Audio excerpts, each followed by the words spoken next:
Andre Ware have the call. Enjoy it. See you in 30 football minutes. Thank you very much, Dari. Great job as usual in the studios. We are now in Oxford, Mississippi on a warm afternoon as the Rebels take the field at Vaught-Hemingway Stadium as they open up SEC play against the Vanderbilt Commodores. It is our SEC game of the week. And a pleasant good afternoon, everybody. Dave Neal, Andre Ware, glad you guys could be with us. And Andre, as we begin with this Ole Miss football team, obviously they got shocked in week 1 by Jacksonville State.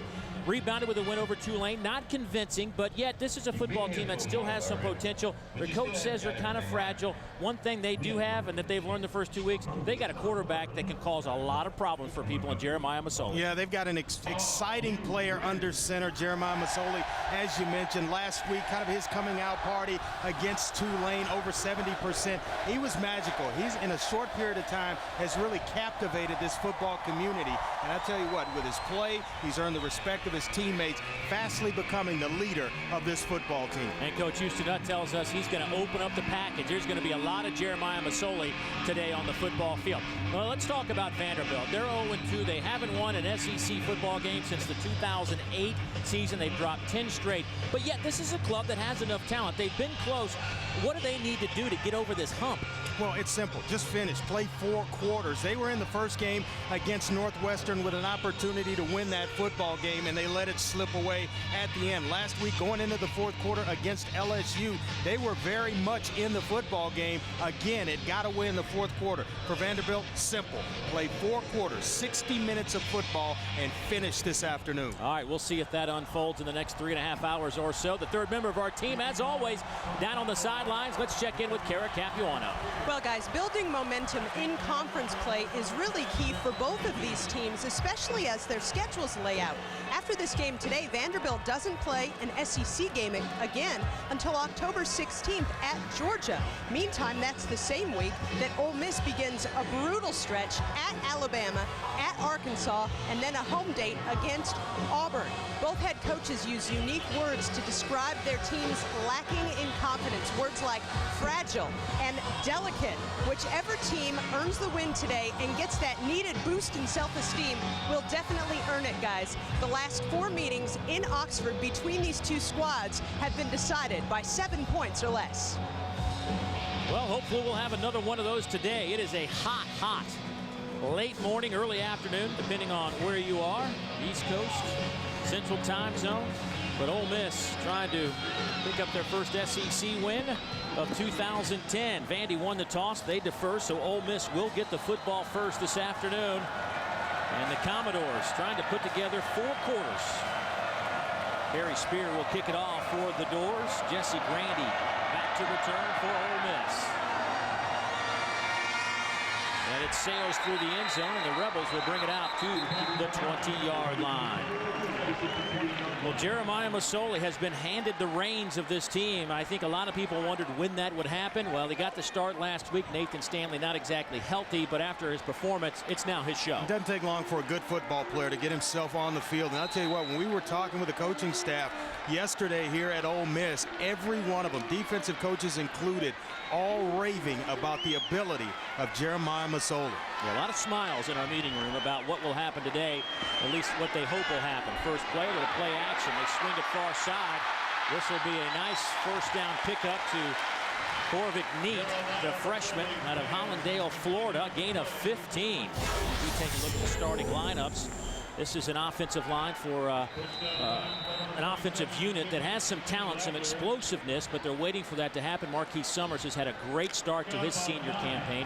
And up front, it's the 3 guys in the middle that have really been a problem. These guys are young. They're getting their first SEC action. They hope they can step up today.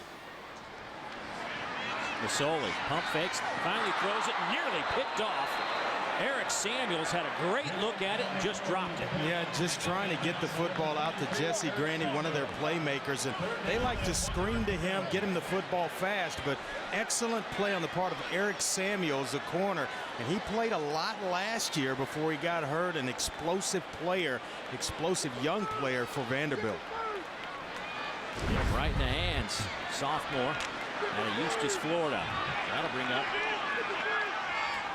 actually 3rd down. We called it a gain of 15 a little while ago. It was just a gain of 9. Now handoff. That might be a little bit shy. They'll spot that shy of the 30-yard line. Brandon Bolden. Well, this is where Ole Miss is a little bit different with Jeremiah Masoli in at quarterback, and they're going to be forced to punt here at the doors. Vanderbilt able to go 3 and out, but this is where Ole Miss is a little bit different. You're used to seeing a team that is more downhill, kind of power, a little bit of power football at times.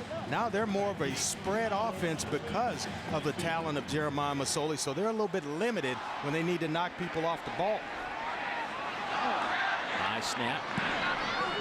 Campbell's had a great start, averaging 43 yards per punt. This one's taken by Zach Stacy, and he's met at the 35-yard line. A flag comes down, however. A 44-yard punt. Johnny Brown with the special teams tackle for the Rebels.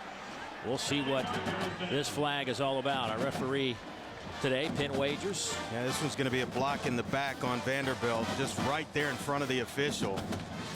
And he might as well just gotten on one knee and begged him to throw the flag because he was right there. Illegal block in the back. Number 19 on the receiving team. 10 yards from the spot of foul. First down. Casey Hayward, one of their backup strong safety.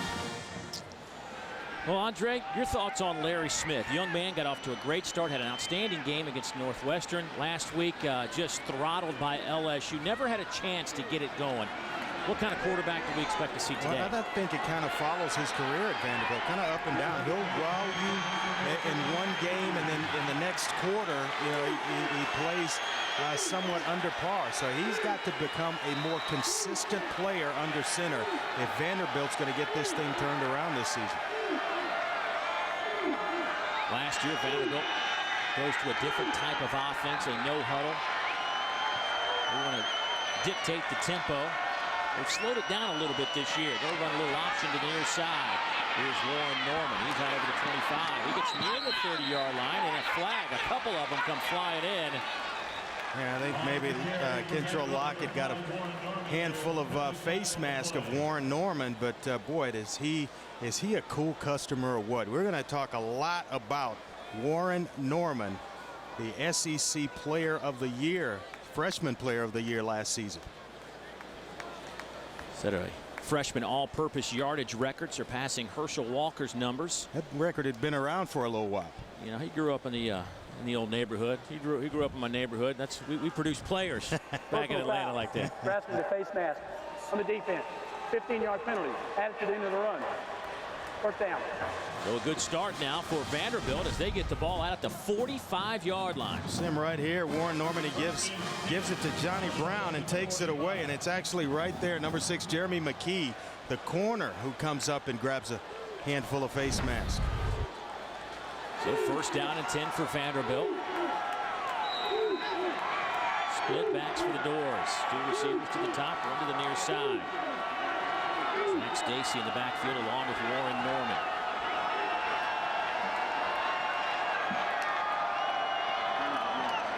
Smith will throw, trying to set up a screen. Nice defensive play. Alan Walker came up to trip up Zach Stacy. Gain of only 1. As we take a look at the Vanderbilt offense, a group that has some talent in the running back position with Warren Norman, Zach Stacy. We'll see a little bit of Wesley Tate today. Brandon Barton, the tight end, bothered by a bad ankle. Up front, this is a group very similar to Ole Miss. Young guys getting their first taste of SEC football. Defensive front stands tall for Ole Miss. No gain on the play as Warren Norman is thrown to the ground, and it's that front 4 of Ole Miss that is really what will carry them. Wayne Dorsey, Darrell Poe, Ted Laurent, Kentrell Scott as well, the reserve defensive tackle who is a man in the middle. And the linebacking core pretty solid with Jonathan Cornell. 18 stops for the middle linebacker. Cornell actually leads this defense in sacks with 3. They'll blitz him, not afraid to bring him at any time. Norman drops the toss and is swallowed up and dropped. Damian Jackson comes up from a safety position for a loss of a yard, and Vanderbilt will now punt it away. Well, the Land Sharks early in this football game swarming to the football, and that's their rallying cry. Come to eat. The Land Sharks of Ole Miss. That's their defensive name. And I'll tell you what, I enjoy talking to their defensive coordinator, Tyrone Nix. Good football mind, good philosophy, and he still looks like he can play a little bit. Richard Kent will punt it away. 10 punts against LSU last week. This is off the side of the foot. It sails out of bounds on the near side. We'll see where they spot it, right about the 26-yard line, and that is where Ole Miss will come out. A 29-yard punt. Rebels offense back on the field for the second time when we return to Oxford, Mississippi.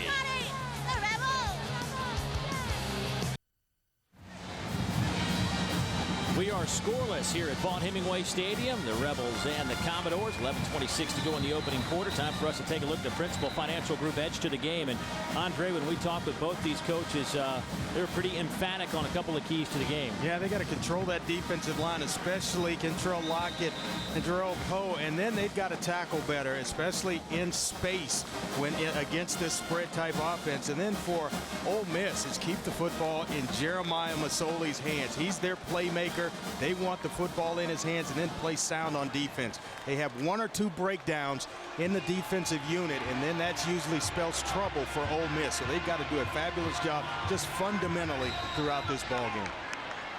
So the Rebels will have it first down and 10 just outside the 25.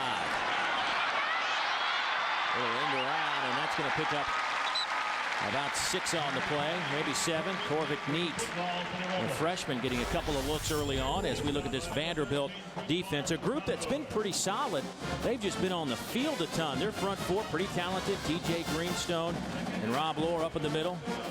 And the linebacking core led by John Stokes and Chris Marv, a couple of guys that have seen a lot of SEC snaps. And in the secondary, a couple of decent corners in Eddie Foster and Casey Hayward. Chris Marv is the guy that makes it go defensively for them. Brandon Bolden with the direct snap, and he ends up maybe getting a yard. A lot of talk about Houston Nutt in this offense. Are they going to bring out the wild Rebel offense? Nobody's really seen it yet, and here you go. A lot of fans clamoring for it, and they try to come down and kick out with Ferbia Allen, the tight end, but Vanderbilt, they're not having any of it. Actually, no gain on the play, and you know, I don't think you kind of surrender to what the fans want or what they clamor for. Just with Jeremiah Masoli, they've got the wild Rebel each and every down. Handoff off the left side to Bolden. He gets nothing on the play. Stopped again. Rob Lohr, big defensive tackle, 6'4", 290.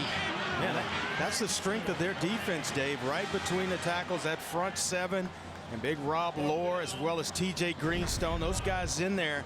There's nowhere to go for Brandon Bolden. You'll see it there. Tremendous penetration up the field. It's big number 84. Rob Lohr, the sophomore. So Campbell back to punt again.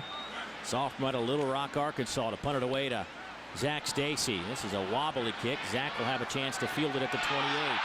And flags come in. Another special teams flag. 36 on the punt.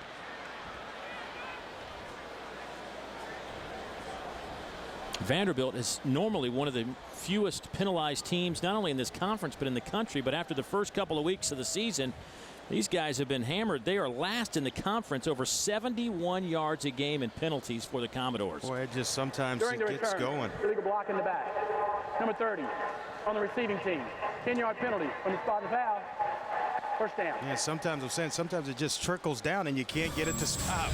Let's take a look at a player that could be one of the finalists for our Capital One Cup Impact Performance of the Week. And why not Warren Norman, after what he did a year ago as a freshman player of the year in the Southeastern Conference. They really need him to have a big game. Log on to CapitalOneCup.com to vote for this week's Impact Performance.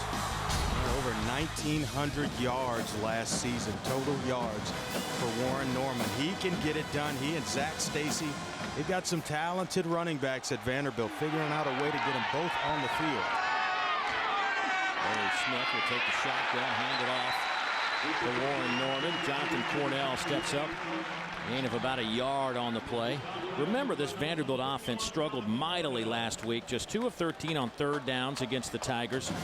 you know, they had just 8 total first downs, 135 yards of offense, 65 on the ground, 70 through the air. And gave up 6 sacks last week to LSU. They'll swing it out to the near side. Pass caught by Turner Wimbley. That's a gain of about 6 on the play. This looks like it's in the area of holding. Another flag is down. Maybe against Kyle Fisher, their right guard. Usually when that flag comes flying in right at a guy, he knows right away.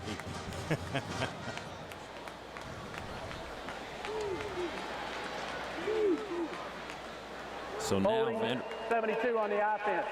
Penalty 10 yards from the previous spot. Down remains second. And the ball will be spotted back at the 12-yard line. And this is, you know, what you look at that secondary from Ole Miss. We didn't chance to see them, but look for Johnny Brown and Von Ingram to have big afternoons. For Warren Norman, brought down by Marcus Temple. Gain of about 3 on the play as a scrum is going on around the 15-yard line. Yeah, you know, you kind of get behind schedule as an offensive coordinator. Jimmy Kaiser, their play caller and offensive coordinator, he's called the plays for Vanderbilt the last 3 seasons. And when you get yourself in 2nd down and 19, boy, that is tough to convert because you're very much off schedule. 5 yards here, 5 there, you convert, move the chains. Now you bring up a 3rd and 16, still tough to pick up. Well, that's what happened last week. I think they had 5 penalties in their first 20 plays. Jimmy Kaiser calling 2nd down and longs all afternoon. And you don't want to turn the football over here, so you have to kind of be, you know, a little bit careful as the play clock's going to run out on Larry Smith. Hey, dead ball, delay of game, offense, 5-yard penalty. And this is where you run a little screen inside, or you know, a quick hitter underneath, maybe a draw play, but you want to just maybe punt. You're thinking punt and play defense because you cannot afford in the first quarter early in a ball game to turn the football over down inside your own red zone. First down marker right about the 31-yard line. Right through the hands of Warren Norman. Pressure came from Gerald Rivers. And now Vanderbilt will punt it away. This is eerily familiar to a week ago for Vanderbilt. This is the kind of start, but you know what? If defense has to keep you in the football game, they choose to go with the screen to Warren Norman. Now you just got to handle it as well. You're getting pressure, but you got to stand in there and throw a catchable football for the running back. Norman, I thought a little bit too much mustard on that one, and tough for Warren to handle it. So Richard Kent back on the field. He'll punt it away to Jesse Grandy, who stands at midfield. This is a good one. High kick. Fair catch called for at the 45-yard line. Excellent kick from Richard Kent. So Ole Miss has flipped the field. They'll have good field position when we come back. We are scoreless at Oxford.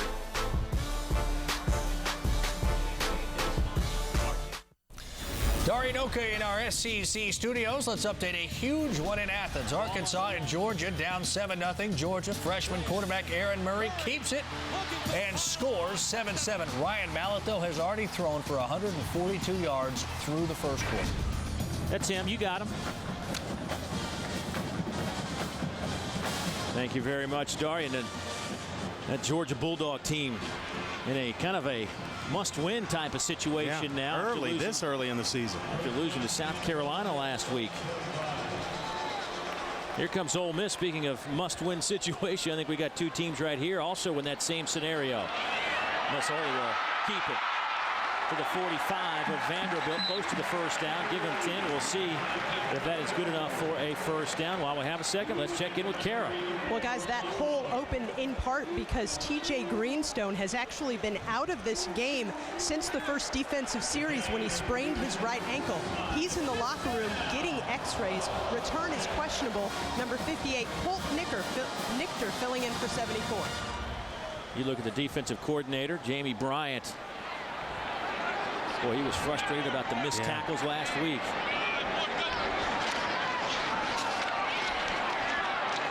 Enrique Davis off the left side, gain of 4.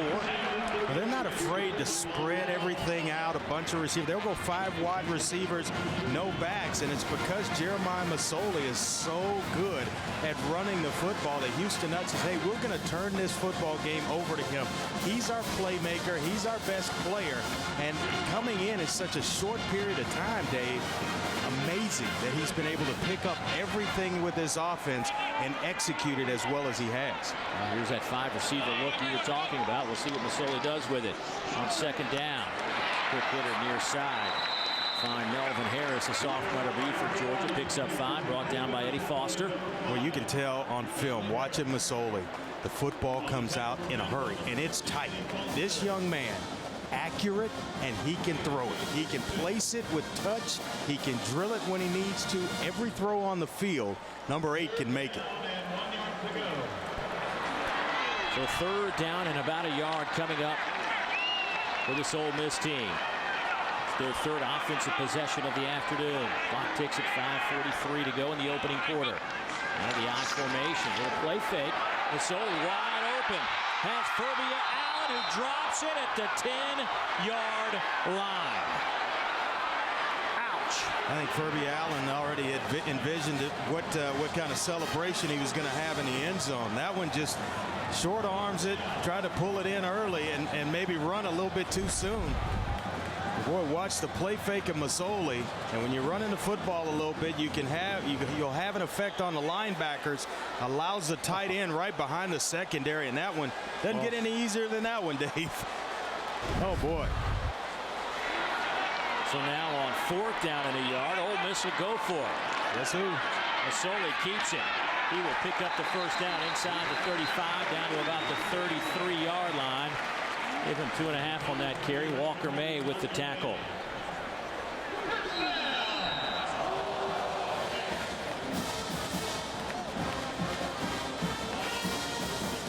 Well, today's 1st and 10 line brought to you by Toyota. See your local Toyota dealer for deals that will make you feel like an MVP. Toyota, moving forward. So a fresh set now for Ole Miss. He'll line up in the I again. Keith Summers in motion, but they'll go with the run game. Davis trying to find any kind of seam, can't do it. Loss of a yard on the play. Chris Marv, that junior linebacker out of Memphis. Yeah, and we talked about it. They're not that downhill football team, but when they want to get that way, they'll put Enrique Davis in and have him carry the football. That's his running style. He's also their short yardage and goal line running back. So when they get inside the 10-yard line, he's the guy that gets the most carries, and not Brandon Bolden. So on 2nd down and 11 now. Warwick Neat in motion, but Masoli will fire. That's off the fingertips of Neat, incomplete, and that'll bring up 3rd down and 11. Oh, good pressure by Theron Kadri, the senior defensive end. Got there in a hurry and maybe forced a quick pass and a little bit high errant pass from Jeremiah Masoli.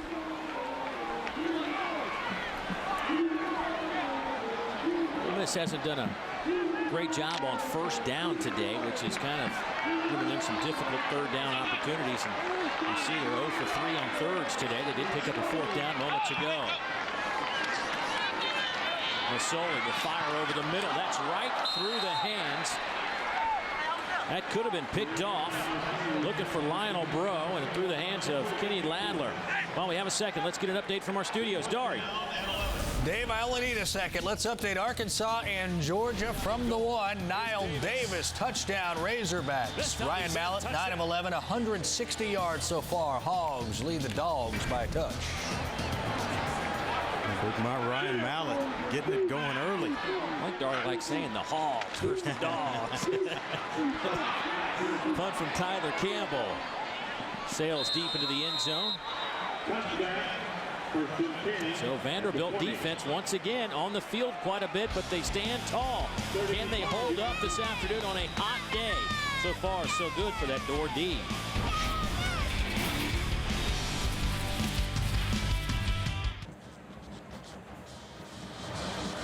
4:11 to go here in the opening quarter. Scoreless, Vanderbilt and Ole Miss. Time for us to take a look at our Dr. Pepper unrivaled SEC leaders. We'll look at total offense, and it'll be a quarterback situation here. Ryan Mallett, 701 yards of passing, 1 yard of rushing. But how about Mike Hartline? He's at the bottom of that list. He's completed 71% of his passes this year for Kentucky. 3 TDs, no picks. And got him off to an undefeated start, 2-0 this season for Kentucky. Masoli in that group as well, but he'll watch this Vanderbilt series. Vanderbilt has struggled, to say the least, today out of the gates with 12 yards of total offense, 30 yards in penalties. Larry Smith in the shotgun. Play fakes to Zach Stacy. That's time. Throws deep over the middle, and it's incomplete. He was looking for Udom Uma, and that will be incomplete. Second down and 10. Fawn Ingram running with Uma. I'll tell you what, Udom Uma, he's one of their fastest wide receivers, and started 11 of 12 games last year, but he can get down the field in a hurry. Good protection, and it starts up front. He was back there for a little while. And of course, Kentrell Lockett, if you stay there for long enough, somebody eventually is going to arrive. But a good protection from a young offensive line. That's probably the most time he's had in a couple of games. High snap, good grab by Smith, but nothing doing right there. A loss of 5 on the play, and Jarrell Poe, who Houston challenged a few days ago in a meeting, saying, son, you are a senior captain. I expect you to lead this team. And certainly a leader on that play. I tell you what, they've been waiting on him to really come to eat, so to speak. And right there, he did. He's one of their captains and the team's best run stopper. No better evidence than right there on that play. Looking now at a 3rd down, and we'll call it 15.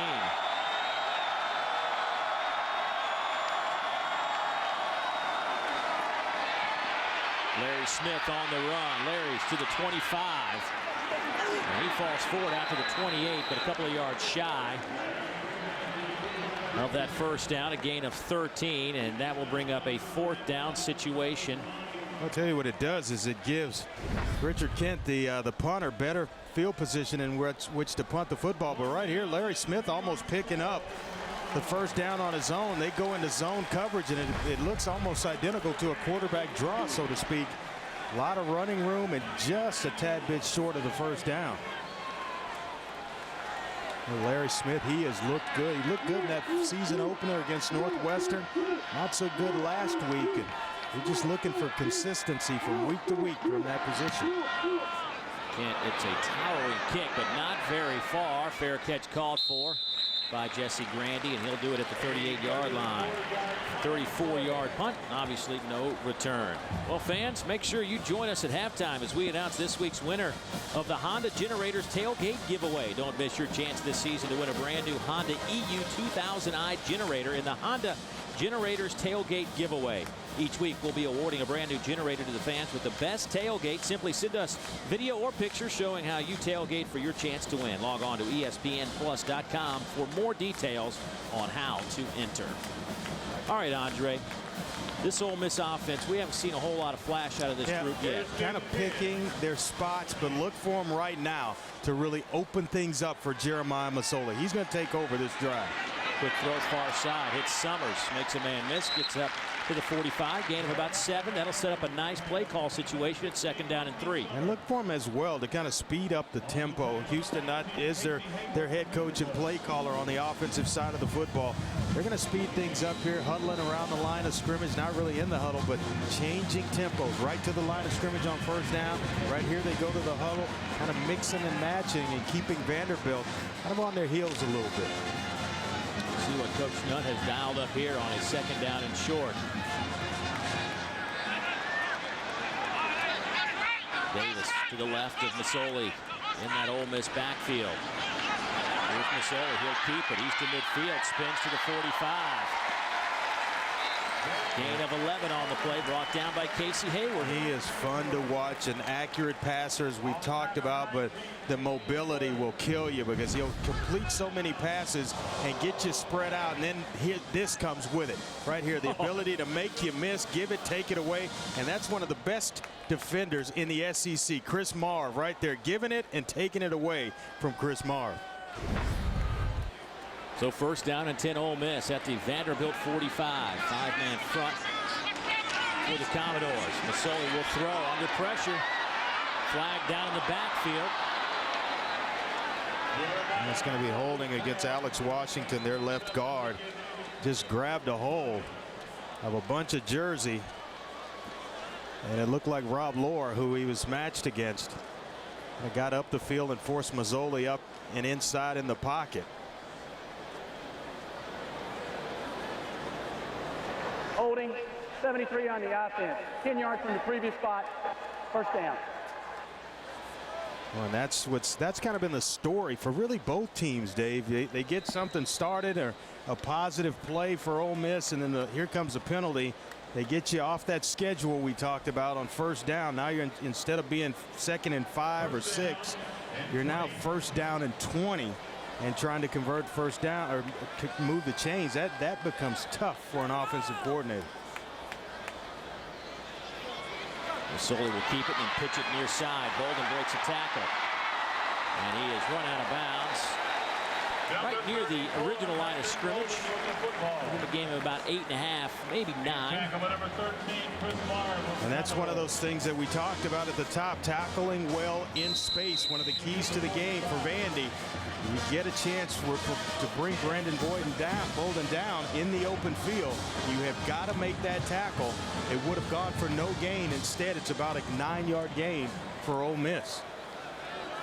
So 2nd down and a little over 10 yards to go. Here's Masoli dancing around. Makes a man miss again. Trying to get the corner and tripped up. Only a yard on the play.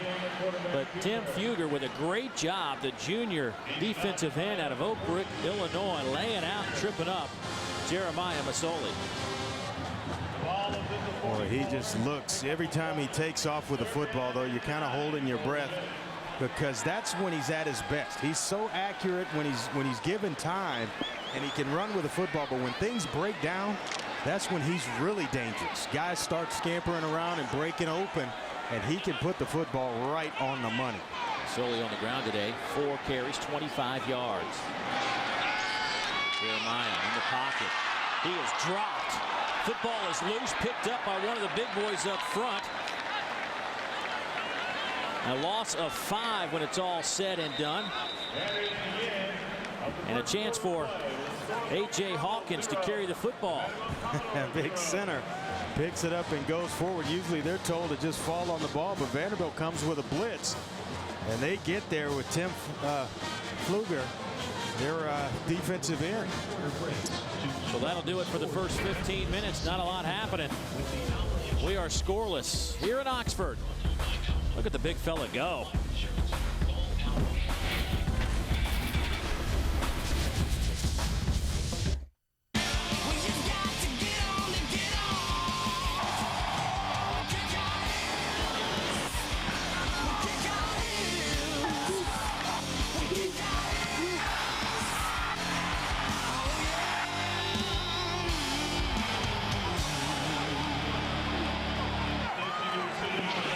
Today's broadcast is brought to you once again in high definition. You know, it's pretty bad when the highlight in the first quarter is the flyover. Been a quiet ball game so far for both offenses. You're so nice. Just about as many penalty yards as there are total yards for both squads. Ole Miss will punt it away. Tyler Campbell, the 2nd time, he will airmail it into the end zone. So Vanderbilt will bring it out to the 20-yard line. Let's go, D. Well, we've got a chance. I'd like to recognize our friends at Allstate for their charitable contributions across the country. Since 2005, Allstate has donated more than $2.1 million through the Good Hands Field Goal Net program to benefit University General Scholarship funds. Well, Andre, it is a hot day. Larry Smith and this offense, they've basically gone backwards. I mean, that's the reality of the situation. Where do they need to get some positive yards? Yeah, I was kidding, but total yards-wise, they have 20 yards of total offense, Vanderbilt, with 35 yards in penalties. So they have actually gone backwards, literally. Larry Smith stands in the pocket, throws wide side, a little bit low. Pass is incomplete. That'll bring up 2nd down and 10. Looking for Brandon Barton, the tight end. Yeah, and I thought he had Barton earlier. And when you see color, once a guy outflanks the defense, give it to him right now. And he waits until he gets way over by the sideline. And now it becomes a more difficult throw to make. And it loses steam and falls right at the feet of Brendan Barton. Second down and 10. Larry Smith will hand it off. Nothing happened on the dive play. Gain of maybe a yard. D.T. Shackelford comes crashing in, the sophomore out of Decatur, Alabama. Boy, the coaches were high about D.T. They say he is next level type talent, and Stacy there, because that actually started the first game. A lot of credit to Warren Norman and the season he had as a freshman.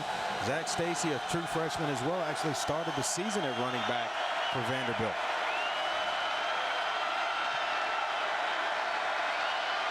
Third down and 9 coming up Last year, when both were freshmen.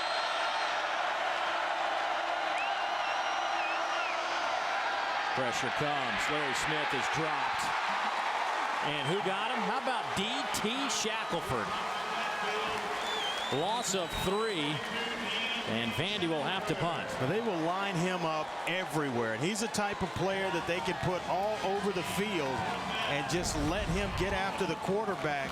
And you'll see it right here as he steps up coming from the outside. An outside linebacker. He's the backup to Jonathan Cornell inside. Well, he is a playmaker. Talking to Tyrone Nix, he said this kid will play in the NFL. No doubt about it. Richard Kent stands inside the 5-yard line. Jesse Grandy to return. And we may have a delay of game here. Prior to the snap, delay of game, offense, penalty, 5 yards. I mean, these are things, Andre, that you just can't have. It's unreal, and you can almost get a sense as I sit here and you kind of watch this thing unfold. Is that Ole Miss ready to make that big play? They're shortening the field. Right. Vanderbilt going backwards now. Just a big punt return or something is about to explode in the favor of Ole Miss. Grandy waves everybody off. And that will be dropped at the 44-yard line, a 42-yard punt.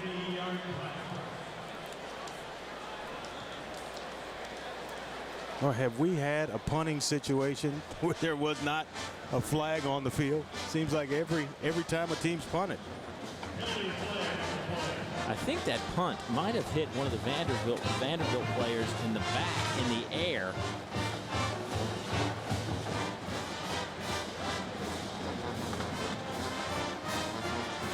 And that's right about where the flag was thrown. Kicking team player touched the ball while it was in the air. There was no receiver in the vicinity to catch the kick. Therefore, it's illegal touching. Ball will be placed at the spot. First down. Well, that time, no yardage given away. Well, more exciting SEC football action comes your way next Saturday as the UAB Blazers out of Conference USA travel to Knoxville to take on first-year Tennessee head coach Derek Dooley and the Volunteers. That'll be next Saturday at noon Eastern, 11 Central, right here on the SEC Network. Well, you just get that sense the field is just kind of shortening itself for the Rebels. And Jeremiah Masoli getting warmed up in this offense. Masoli 3 out of 7 through the air, 21 yards. Here's Corvette Newt trying to get that big sweep to the wide side, loses a couple of yards on the play. Brought down by Theron Kadri. Let's check in with Kara. Well, you guys have been talking about the uncharacteristic lack of discipline for Vanderbilt. Youth could be one of the reasons why. 21 Commodores have played their first collegiate snaps this season, and you've got almost 30 freshmen and sophomores on the 2 deep alone. Only 8 seniors contributing to this year's campaign so far. Well, that'll do it right there. And a lot of mistakes are showing themselves early in this football game. Summers comes in motion. Soli under pressure, dropped back at the 35-yard line. A loss of 7, and big Rob Lohr came flying up the middle. Well, I tell you what, he is making a case right now for player of the game. It seems like every possession you're calling his name when they're on defense a couple of times. He's part of that 4-man rotation, or was last season. And some talented players a year ago. He's really stepped up as a sophomore. And right here, kind of having his coming out party in Oxford, Mississippi. Young man was homeschooled all the way through the 12th grade. Got to play his high school ball at the local high school. And found his way to Vanderbilt. Pressure again, trying to set up the screen to Bolden. They do so. Brandon out to the 45, still on his feet, now driven backwards. They will spot the ball at the 45-yard line. A gain of 9. Kenny Ladler, the true freshman out of Stone Mountain, Georgia, comes up to make the play on Brandon Bolden. Well, they're so good inside that front 7 of Vanderbilt. Active and can really make some plays that it takes a lot of pressure off a young secondary and some inexperienced on the back end. But if they can get pass rushed by Rob Lohr and some plays like that for Chris Marv, they're going to be okay. Boy, a line drive punt that hits at the 10, down to the 5. It will sail out of bounds right about the 4-yard line. Lionel Bro on special teams will track it down, a 51-yard punt. Fortunate break for the Rebels, and now Vanderbilt, which has struggled on offense, is really backed up now on the road. Here in Oxford, we're still scoreless. We are back in Oxford, Mississippi, scoreless here in the second quarter. Already 9 punts in this game. Neither offense has really stepped up. And Andre, is this a matter of defenses being better than the offense, or is it the offense just struggling? I think it's kind of like a good boxing match where both teams are trying to feel one another out in the early rounds. And both defenses are playing some solid football. You see Rob Lohr getting after the quarterback, and as well on the other side, Jarrell Poe making plays for Ole Miss. Right now, it's who flinches first in this football game. Vandy backed up inside the 5. Nothing happening on that carry. Wesley Tate picks up maybe a yard on the play. We talk kind of jokingly. Vanderbilt with the ball on the 5-yard line, they're kind of limited as far as going backwards in this drive without creating a safety for themselves. Penalty yards have just eaten up the Commodores. Out of the shotgun. The play fake. Smith will throw to Barden, the tight end. He'll have the first down out over the 20. Gain of 16 on the play. Jeremy McGee trips up Barden, but that was the first time Vanderbilt's been able to put something positive together. Yeah, and he's gonna right here. You see Brandon Boyd just gonna get behind the linebackers right there and play action, holds them up. You see everybody come up, and it allows him to get just behind the secondary. Inside handoff, nothing doing for Warren Norman. That'll bring up second down. Kentrell Lockett in on the tackle. Just enough breathing room. Sometimes a big play like that to Barden to move the chains gives you enough room to start executing your offense a little bit. Quick snap by Vanderbilt. Swing it near side. Pass is caught. Trey Herndon takes that over the 30 to the 32-yard line. That'll be close to a first down. That'll be depending on the right foot, left foot spot. Well, that's what we talked about, changing the pace of this offense, changing the tempo. Right there, Larry Smith under center, get it snapped quick. And Trey Herndon, I like what he did. Didn't hesitate. Young player, get up the field and get towards the first down marker. Now, third down and short. It's dealer's choice. You know what my favorite play is right here? You like the quarterback sneak. Amen. They'll give it to the up back. And the Commodores will have the first down. Wesley Tate with the carry. Wesley, their biggest back, 220. The redshirt freshman out of Hendersonville, Tennessee. The younger brother of former Notre Dame wideout Golden Tate. Been bothered by a foot issue, but coach is hoping he can get untracked a little bit. They like what he brings. The other two guys, when you talk about Norman and Stacy, smaller running backs, kind of in the cut from the same mold. Wesley Tate's the bigger guy, 6'1", 220. When they want to pound you, that's the direction they'll go.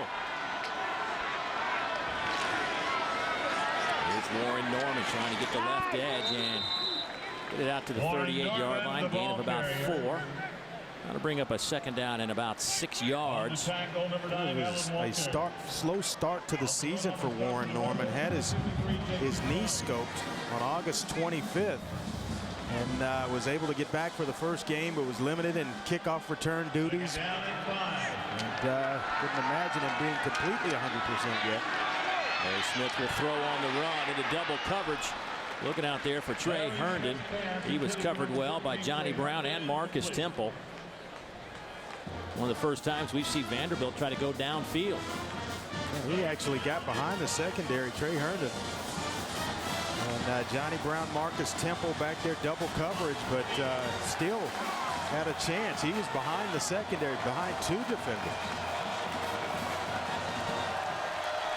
Big down from a momentum standpoint right now for Vanderbilt. You don't want to lose that momentum you've established on this drive with 2 big plays. One to Barton and one to Herndon. Third down. Here's Larry Smith. Pocket caves in. Pass is caught at the 45. First down. John Cole, the sophomore, catches it right in front of Jeremy McGee. 8-yard pickup. Yeah, right outside. Just a nice slant route, and it's about position. Right here, watch the position of John Cole working inside, and his body between the defender and the football allows him to make the play on Jeremy McGee. Boy, this drive started back at the Vanderbilt 4, and now they're at the 46-yard line. Here's a little option, and Smith will keep it, and he gets it into Ole Miss territory. Good pickup of about 5. Kentrell Lockett, that senior defensive end.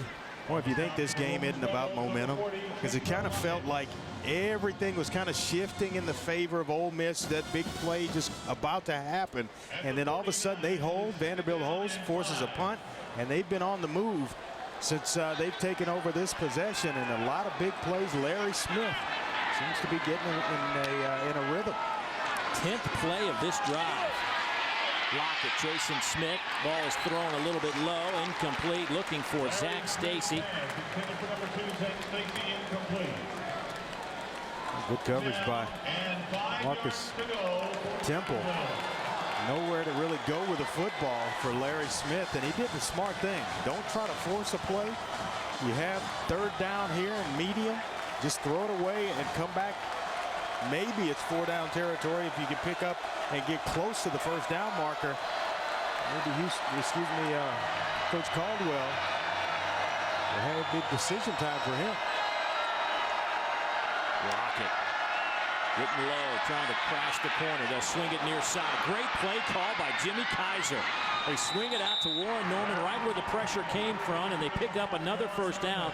That is 3 third-down conversions on this drive. A 13-yard pickup. Von Ingram pushes them out of bounds. Well, you're going to get pressure. They come with a blitz, and they've arrived and gotten there a couple of times. But here, nice little swing pass out to Norman. Quick hitter. Larry Smith throws it high. Vanderbilt trying to change the tempo, pick up the pace a little bit. We're going to go back and take a look at that third down. You're going to see a lot of pressure coming inside, and then you get a little safety valve out to the flat here from Warren Norman. Just swing it out, get him in space, and allow him to make a play for you. Excellent read, because you have to know as a quarterback where your safety valve is. Where's my check down when I get blitzed? Where can I go with the football and get it out of my hands? Wesley Tate back in the backfield along with Zach Stacy. It'll be Stacy making some dodge miss. Zach Stacy inside the 20, inside the 10.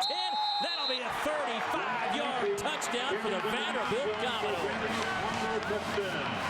A drive that started back at the 4-yard line. Well, we thought something big was coming. We thought it was in the form of red and blue, but it's going to be gold and white right here. Nice job by Zach Stacy and breaking a tackle, and those arm tackles. The backs are too good for Vanderbilt to arm tackle. Norman, Stacy, Tate, they will make you pay. How about that? Ole Miss had just completely shut down Vanderbilt's offense till this drive. Commodores convert on some third downs. Ryan Fowler makes it a 7-0 game with the point after, but a 96-yard drive for the Vanderbilt Commodores. Larry Smith and company. 3:39 off the clock.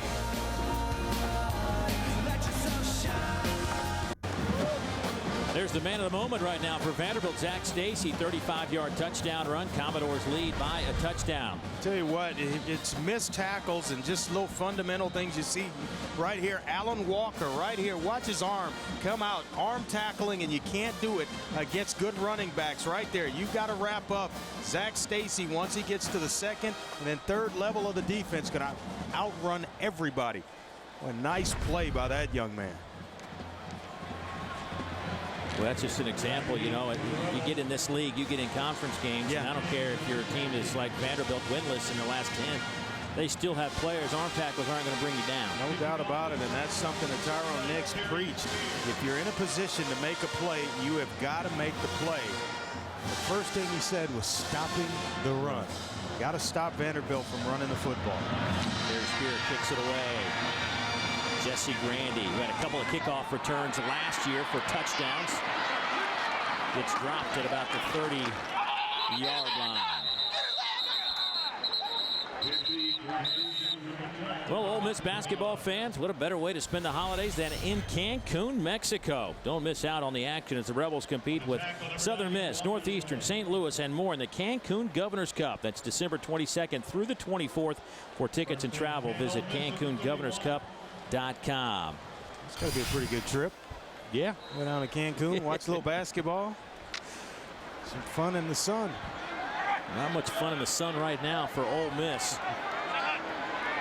They'll start this drive just outside the 30, out of the I formation. Masoli will throw near side. That ball was nearly picked off. Great coverage coming from Casey Hayward, the junior, on Markeith Summers. He just had a beat on it. Yeah, and I tell you what, you can't stop your route. You got to continue down the route tree if you're Markeith Summers. If you stop, it allows Casey Hayward to break on the football and get between the ball and the receiver. The result, in most occasions, is going to be an interception going the other way. Masoli now 4 out of 9, 30 yards through the air. Jeremiah also 6 carries, 21 yards. A little option, and they'll pitch it to Bolden. Makes a couple of guys miss. And I tell you what, he picked up about 4 on the play, and he could have lost a couple had Ole Miss or Vanderbilt wrapped up. Well, you watch the film of Jeremiah Masoli, and last week he made it look so easy against Tulane. And right now, Vanderbilt making him work for every yard. This Ole Miss offense, I mean, it's not easy by any means. They're very active, they're sound up front, and they're tackling the football when they arrive. Masoli scrambles out of trouble. He's got some running room. Nice open field tackle by the Commodores. Nice play from Eddie Foster. A loss of 2 on the play. Boy, the corners of Vanderbilt have stepped up with Casey Hayward and Eddie Foster today. Well, I'll tell you what, and he rallied up in space, which is one of our principal edge keys, is tackle in space for Vanderbilt. And right here, coming up, and a guy that can run the football. You're there, you're alone, nobody around him. I got to at least hold on until I get help. Great job by Eddie Foster. Our 10th punt of the half. It's a line drive blast off the foot of Tyler Campbell, but once again sails into the end zone. That'll be his 3rd touchback. Ole Miss offense stuck in the mud right now. Vanderbilt's up a touchdown. Back in a moment. Dari Noke in studio. Coming up on the Cellular South halftime report, Chris Doering, former Gator, joins me. We look at Arkansas, Georgia, big one in the SEC. Let's see, Michigan losing at home to an FCS team. Have we heard that before? We look ahead to Florida, Tennessee, guys.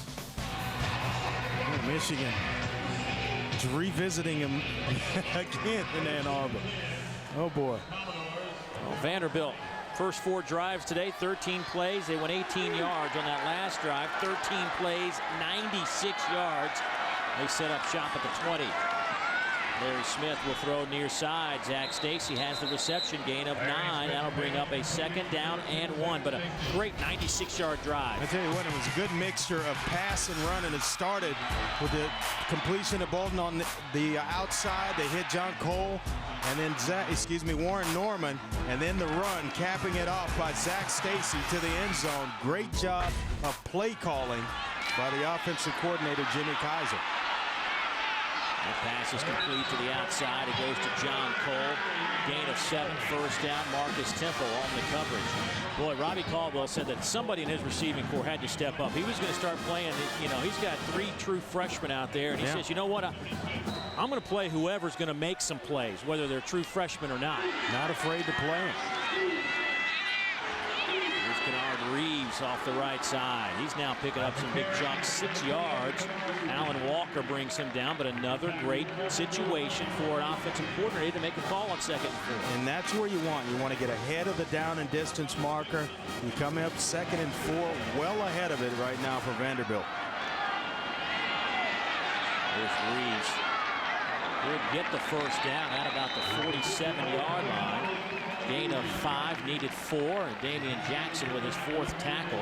And they're right to the line of scrimmage. And they told us we'll speed this game up. Not afraid to speed it up because we want to wear down those big guys on the inside. Ted Laurent and Jarrell Poe, those guys, as well as Lawton Scott. We want to wear those guys down because they're so disruptive inside. It can really limit them offensively. And they're now changing gears a little bit. Smith looking, throws on the run, and it's off the fingertips. He was looking for Warren Norman. That pass was batted by Jonathan Cornell, the middle linebacker, out in coverage. Boy, that's an excellent play because it looked like it was going to go for a completion. And Larry Smith has been excellent the last 2 drives, but Jonathan Cornell, it's a nice dive and tip away. Today's 1st and 10 line brought to you by Toyota. See your local Toyota dealer for deals that will make you feel like an MVP. Toyota, moving forward. 2nd down and 10. That inside handoff goes to Warren Norman. Lamarck Armour, the defensive tackle, sophomore out of Nashville. The senior out of Nashville makes the stop. Gain of 3. And we talked about how big they are inside. Ted Laurent at 6'1", 303 pounds, and Jarrell Poe over 320. But you can't be afraid to go in there and to keep this defense honest. Every once in a while, you got to go inside to those big guys. And hopefully by the time you go in there, though, Dave, they're a little bit winded. Ole Miss a little disjointed defensively, trying to get the right personnel in, and the Rebels will take the timeout. 3:57 to go here in the first half. What has Vanderbilt done, Andre, to kind of just, I mean, because like you said, they had more yards and penalties than they did in total offense, and now they're moving the football, moving the chains. Well, one thing is that I think Jimmy Kaiser got his rhythm as a play caller and was able to kind of get Ole Miss off balance a little bit defensively. That scoring drive, they mixed the run with the pass very well. They started that way here in this drive as well, mixing a couple of pass plays and then some runs to go in with it. So they've got some rhythm going, both with the entire offense as well as play calling from Jimmy Kaiser, their offensive coordinator. Vanderbilt with 144 yards of total offense. Let's go down and check in with Kara. Well, guys, remember what defensive coordinator Tyrone Nix told us yesterday. This Ole Miss defense is still searching for its bell cow. Which player is going to come up big on this 3rd and long situation? Houston Nutt told us he talked to captains Jarrell Poe, Kentrell Lockett, and Jonathan Cornell and said, hey, your teammates voted you captains. You guys need to lead. And they're still waiting on a guy to lead with his play. In a situation like this, somebody to step up and make a play. Pressure comes. Smith has to just unload. Had no chance. D.T. Shackelford led the way. Lockett also in the backfield. And the Ole Miss defense stands tall and will force Vanderbilt into a punting situation. Boy, the guy that the coaching staff, they just rave about him. D.T. Shackelford, great motor.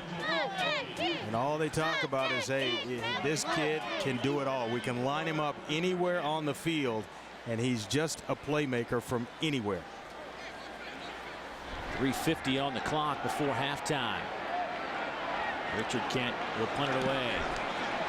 Aims toward this near sideline. Grandy waves off his team, and it'll sail out of bounds. They will spot it right about the 15-yard line, a 35-yard punt. And we'll step aside, see if Ole Miss can get their offense untracked.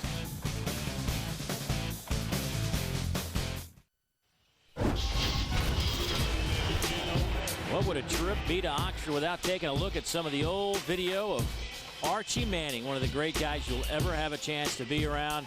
And of course, his son Eli Manning, what a show he put on. Matter of fact, the end zone to our right, they call it the house that Eli built. That renovation done during his time here because people wanted to watch Eli, and the Rebels had some great success. As you look at our Nissan Heisman moment today, and you look at where some of the best players in Ole Miss history finished in the Heisman Trophy battle. Speaking of Heisman Trophy, give the pick to Eddie Foster, and the touchdown, 22 yards, and the Commodores lead 13-0.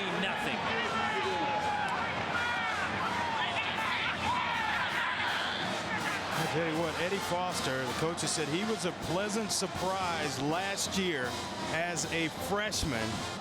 And he was one of 7 true freshmen to see action a year ago. You see it here. He's going to get a great break on this football. It's out quick, but right here, good ball skills, good concentration with the hand and the eyes, and boy, he makes Jeremiah Masoli pay. Going after up and good. It is 14-0. We'll watch it on the outside. It's just a little stop route along the sideline with the quarterback rolling that direction, and it's designed to go to Marquise Summers and quick to get the football out. And I'll tell you what, well, what a break by Eddie Foster. You'll see it here, just a nice little hitch route out on the outside, and then look at the break out of the back pedal and then driving on the football. That's technique right there. Let me ask you this, though. Not that is that a throw that needs to be to his outside shoulder? No doubt about it. It starts to float, and every quarterback, the ball's going to go one way or the other. It either tracks inside and back when you throw it. So you got to account for that when you throw the football. When I threw it, I throw it left. When I throw left, I have to throw it in front of somebody because it would track back into their numbers. When you throw in from right to left, you put it right on them and it stays there. Right there, he's rolling to his left. Football's going to track back about a yard. And Eddie Foster says, hey, I'll take it and go get some groceries with it. Boy, this is the nightmare Ole Miss was trying to avoid. It is coming true here at home. A lot of football left. A lot of football left in this one. Boy, Eddie Foster and Casey Hayward have been very, very good at their respective corners positions this afternoon. Young corners who can make plays, and I tell you, when you can line up on the outside and give some coverage the way they have, some man-to-man looks and break on the football, that gives you a chance, and they are very, very active inside. So the squib kick will settle in at about the 22-yard line. That was brought out to the 35, a gain of about 15 on that return. It was Derek Herman on that return. Look at our game summary at this point, and it didn't look like Vanderbilt would be in the plus side offensively all day. It felt the other way, as if Ole Miss was gaining the momentum, and then all of a sudden that long 96-yard drive by Vanderbilt, a couple of big plays early, and here we go. Here's Bolden, gets that handoff in the belly, kicks it out to midfield, and that'll be an Ole Miss first down, gain of 14. See if that gets something going. Eddie Foster with the stop. Well, every quarterback that throws a pick can't wait to get back on the field. And Jeremiah Masoli, I'm anxious to see just how he responds to that pick six. Tough individual and very, very confident in his abilities.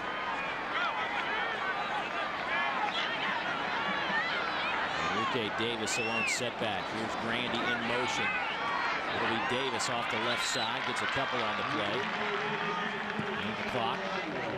There's down to under 3 minutes here before halftime. Yeah, not much trickery to what Ole Miss is trying to do right now. And they're trying to line up and come downhill and see if they can get a young offensive line in the flow. 3 new starters on the inside at center and both guard positions.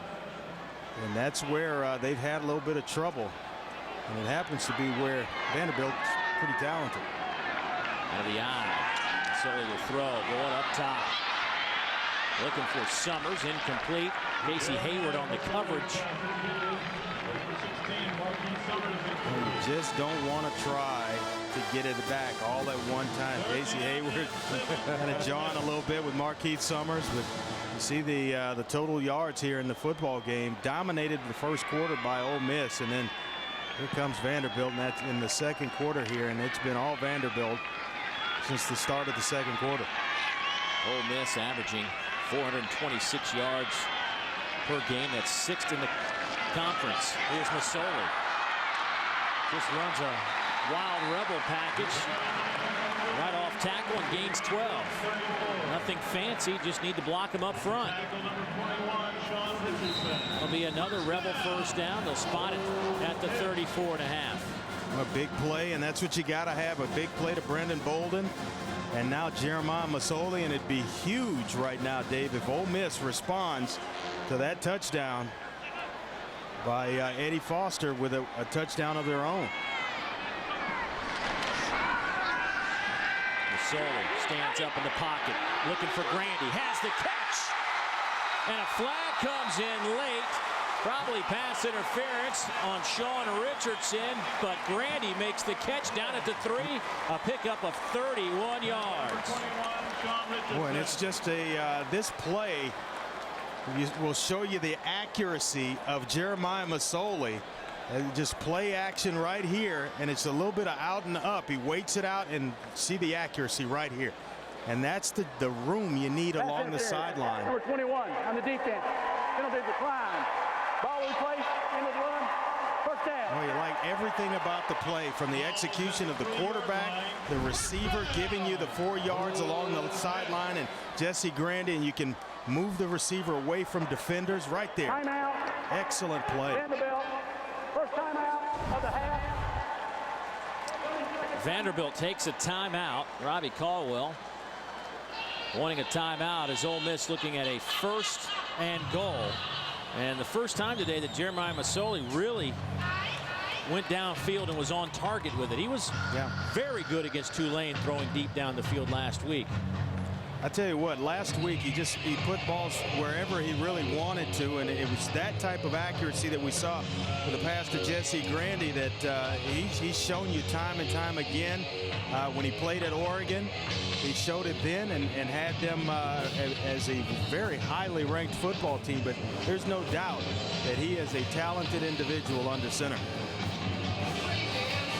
They weren't even sure up until a few days before their opener if Jeremiah would be eligible to play.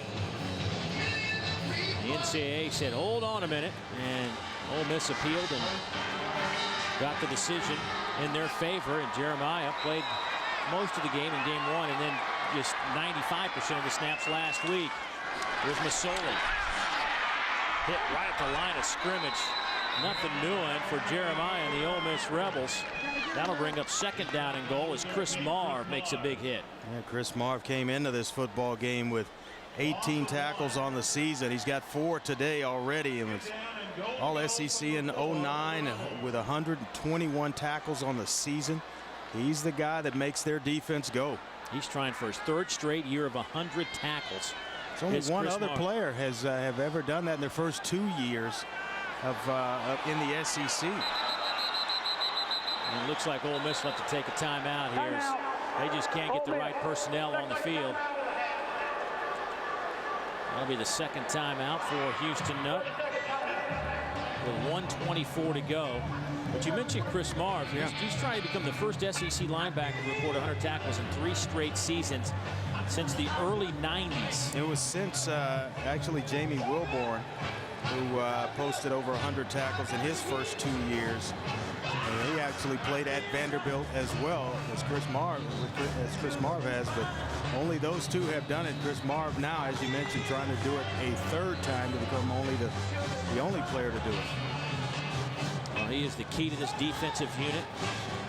27 straight starts. Had 12 tackles in the opener against Northwestern. I mean, he is a guy. Tell you what, Vanderbilt has put out some big-time linebackers over the years. Yeah. Wish Hunter Hillenmeyer all the best. One of the great linebackers from Vanderbilt. He's out. Suffered a concussion last week. Well, a lot of concussions going on in the National Football League. Well, you talk about the strategy here. Ole Miss needing a touchdown. A tall sweep. Touchdown, Corvick, neat. Big sweep to the right side from 4 yards out, and Ole Miss is on the board. It's just a toss to the 5'8", 165-pound freshman Corvick Neat and get to the pylon, son. But he is the next coming of Dexter McCluster. We talked to Houston Nutt yesterday when he asked him, okay, you got anybody in the program that reminds you of Dexter McCluster? And he went right to Corvick Neat today. He's got the skill set of a Dexter McCluster. Bryson Rose to attempt the point after to make it a 7-point game. It is up and good, and the young career of Bryson Rose is off to a good start. He is yet to miss a kick, whether it's a field goal or a point after, but a big touchdown for Ole Miss before halftime here. I mean, this is an offense that just here in the second quarter just couldn't get it going. Well, they had really surrendered momentum with the pick 6 by Eddie Foster, and if they go down and don't come away with any points, boy, it's tough trudging. But Dexter McCluster here, this was last season, and just electrifying run after electrifying run, just a playmaker while he was here during his career at Ole Miss, and picked up Monday night with Kansas City and did the same thing, a franchise record 94-yard punt return for a touchdown. Putting those same moves on the guys at the next level. Boy, you know, if Corvick Neat can be half of that, you got something special. You got something special. Those are pretty big shoes to fill. We got the dew going. That reminds you of Dexter McCluster. Boy, Dexter was just so much fun to watch. Matter of fact, earlier in the year, you know, they didn't really utilize Dexter very much. It wasn't until about game 3 or 4 that he became their workhorse in a lot of ways, and that's when they started having some success. Coaches get smart now. They realize it takes them a few weeks, but they wise up and start getting the football in the right guy's hands.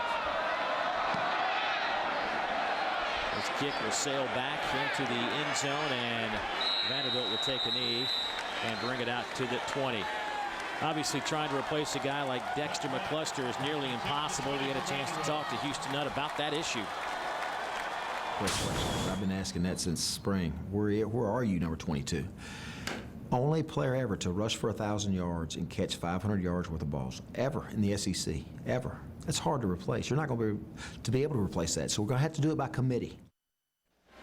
And that's pretty much what they've done. They're trying to find the playmaker, whether it's Marquise Summer, whether it's Jesse Grandy, whether it's Corvick Neat, whether it's Jeremiah Mazzoli. They're looking for somebody to come up, and I don't think they expect anybody to produce these kind of numbers, but you need 1 or 2 guys to help get in that direction. Yeah, and I think you might be a little bit better off if you have 1 or 2 guys that can do it for you.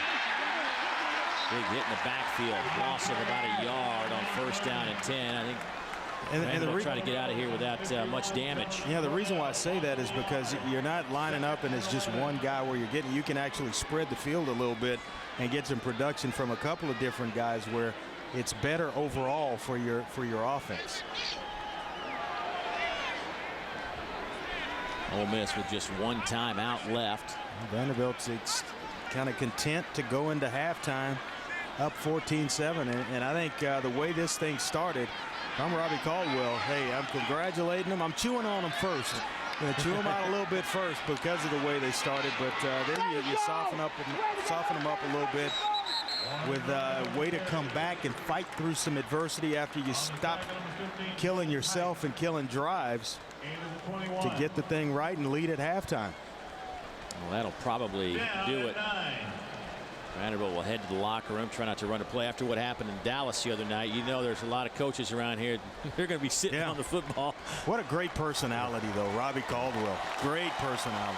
Well, the Commodores will go into the locker room, leading by 7 after a 96-yard drive. The first touchdown and then an interception return for a touchdown by Eddie Foster. And Ole Miss answers right before the half to make it a 7-point game. Let's check in with Kara. Coach, it was a slow start and then something clicked. What changed for Vanderbilt's offense? Well, just start eliminating mistakes, you know, penalties, missed blocks, not going the right direction. I don't know what it is, a combination of whatever, but we finally got it together. We sped up the pace a little bit and used our energy. Halftime lead on the road. What's the message to the guys? Well, we got to play a second half. It's nothing to nothing, and we got to finish. That's our motto, trying to finish. All right, we'll watch for it. Thanks. Thank you. You heard the motto, guys. All right, 14-7. Vanderbilt on the road. They've dropped 10 straight in the league. Could today be their day? We'll find out. Let's go to Dari Noka with the Cellular South halftime report.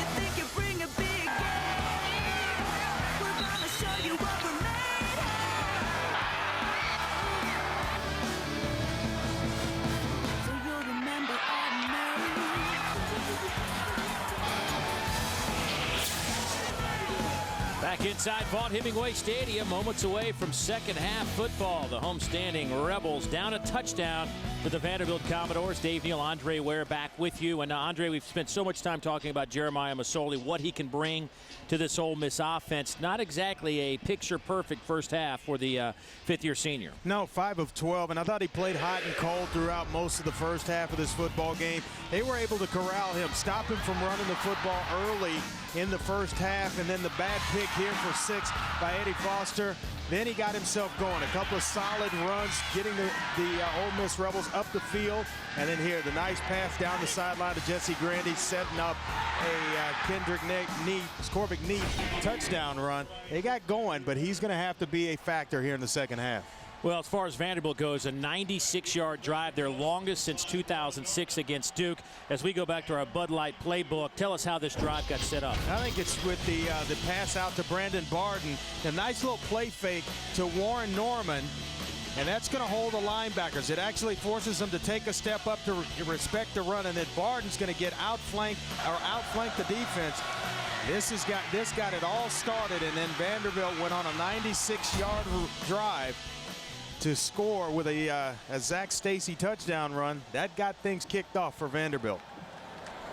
Remember, the Commodores have lost 10 consecutive games in Southeastern competition, and they have come to play today, at least through the first half. We'll see how they hold up. Both teams have had difficulties in the second half.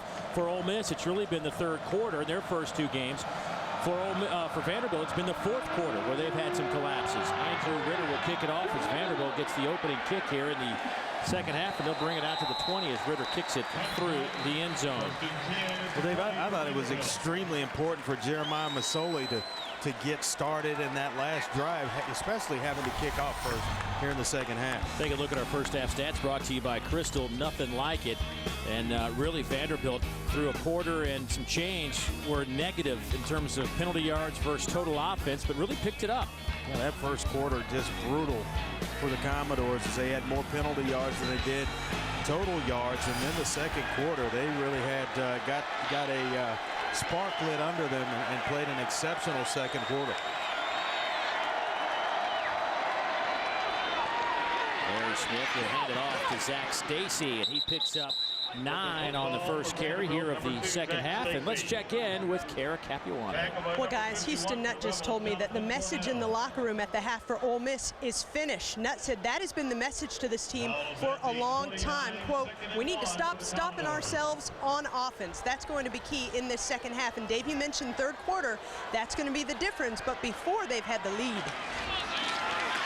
Hand off to Warren Norman, breaks a couple of tackles, has the first down, gain of 5. You know, he talked about finishing. Yeah, how about getting started in the third quarter? Because that's where they've had most of their problems, is in the third quarter. Teams go down and really kind of light them up against Jacksonville State. That was the case. They haven't played well in the third quarter. Smith will throw wide side of the field to John Cole. They will say it's a catch. Pickup of about 4 on the play. Yeah, you know, that's going back to that issue. I mean, it was just watching the emotion from Houston Nutt, his facial expressions. You can tell that he's been around this game his entire life, and he can't, for the life of him, figure out what's going on with this team in the third quarter. Said he's never seen anything quite like it. Little pitch for Warren Norman out over the 40. Jonathan Cornell with another tackle, give him 6 this afternoon. Yeah, Damian Jackson, the junior college transfer, in there as well, helping out. He's their third safety, and they'll play him all over the field. Can line him up at either strong safety or free safety. Illegal chop block. Number 72 on the offense. 15-yard penalty. Down remains second. That'll back up the Commodores in a big way. Kind of starting this second half like they started the ball game, get some momentum, and then penalties, and here we go again. It's second and forever. But Andre, back to that third quarter issue. You've played the game. Is that at this point, is that something, because they don't have any leaders, quote leaders? Yeah. Is that an issue where that becomes prevalent? I think so, because you go in and you don't really know how to get things churned up and going again. Larry Smith tries to set up a screen. He had plenty of running room. Warren Norman just couldn't handle the pass, a little too high, but he wouldn't have picked up all 20, but he certainly would have picked up a big chunk. Yeah, and keep in mind, going back to your question, Ole Miss had leads in both games coming out of halftime. And maybe it's a deal where you just kind of start to wind it down and think you're going to put it on cruise control. Other team gets going, and you can't get it revved up again.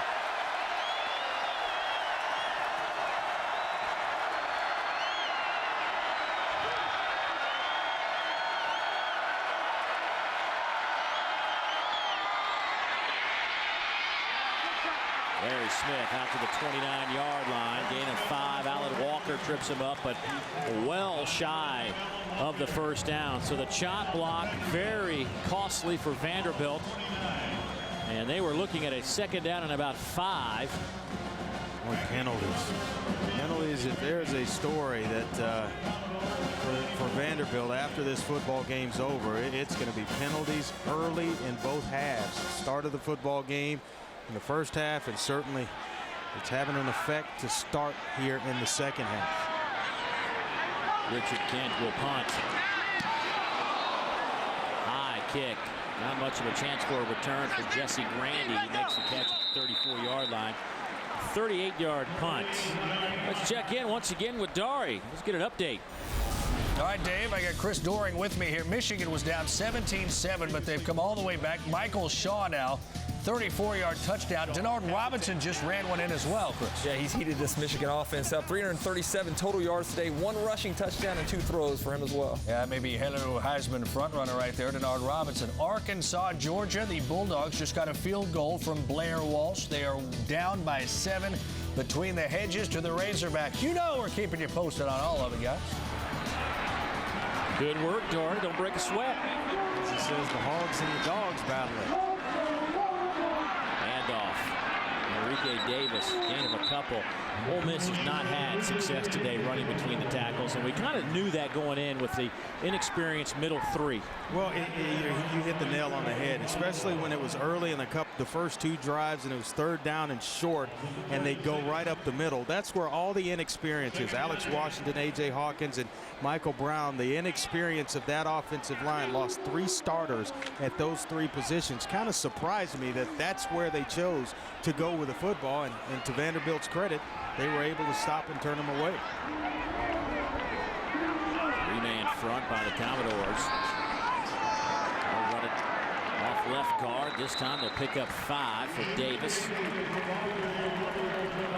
But now, with number 8 under the center, Jeremiah Masoli, it's become more of the spread type offense, and they're not a knock you off the football type program or offense this season. With him as the playmaker of the offense, they're going to be more finesse and out in space as they try to execute. Masoli trying to pick up the first down. He will do it to midfield and run out of bounds. Picks up 9, maybe 10 on the play. That'll be a first down for Ole Miss. A lot of football left to play, and There's something at the end. You see it right here. This is a designed run for the quarterback. A little counter almost with pulling Alex Washington from the left guard around. Just getting out in front. Picking up some nice green grass and a first down.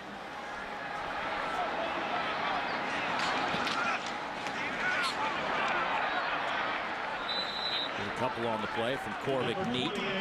Saw that play a lot with Dexter McCluster last year. Yeah, we saw it go for some big yards as well. But I tell you what, he does kind of have that Dexter McCluster look to him. The way he runs and moves, his movements kind of remind you of Dexter a little bit. So second down, and we'll call it 7.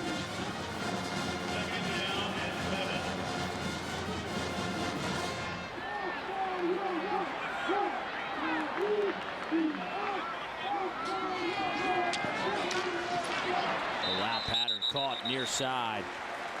Picks up 6. Well, you see Javez Logan with the reception, the freshman out of Houston, Texas. Working against Casey Hayward, the other corner, and already Eddie Foster's got a pick 6, but Hayward right there. And I tell you what it is, that when a corner breaks that fast, it's tremendous film study. You know in formations, you know in what play's coming, tendencies, things of that sort. And you're talking about 2 pretty good corners here in Howard and Foster. And they are driving on the football, making the throws tighter and tighter for Jeremiah Masoli. Out of the I formation. Here's Davis trying to pound out some yardage. They needed about a yard for the first down, and I think he got a couple on the plate, and that'll move the chains again. But you see that it's not easy. No. I mean, Vanderbilt, you back them up and put them on the ropes, and they come out fighting. It's just tough inside for Ole Miss.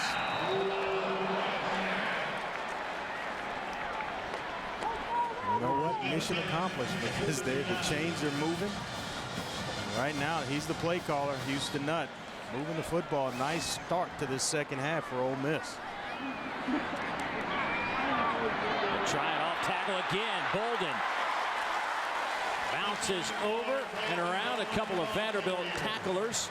Picks up 11, and that'll move the chains. Kind of hopped through a hole there and looked like he got airborne a little bit. Came down on both feet and able to keep his balance and still run. You see it right there, kind of going over the top, and found a nice little crease behind left tackle Bradley Soule.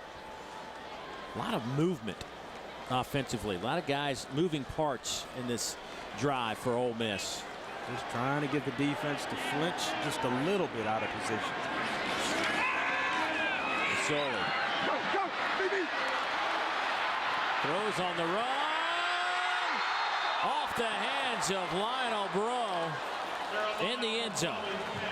If you're a receiver and you play at Ole Miss, you have to continue to move and expect the football at all times. You can't dial it up fast enough because he's playing at full speed. But Lionel Breaux right here in the end zone, that one should have been a touchdown. He has always got his eyes down the field, and right there, that should have been 6 points. Right in the hands. Good toss by Masoli, goes for 9. Second down and 10. He is a playmaker.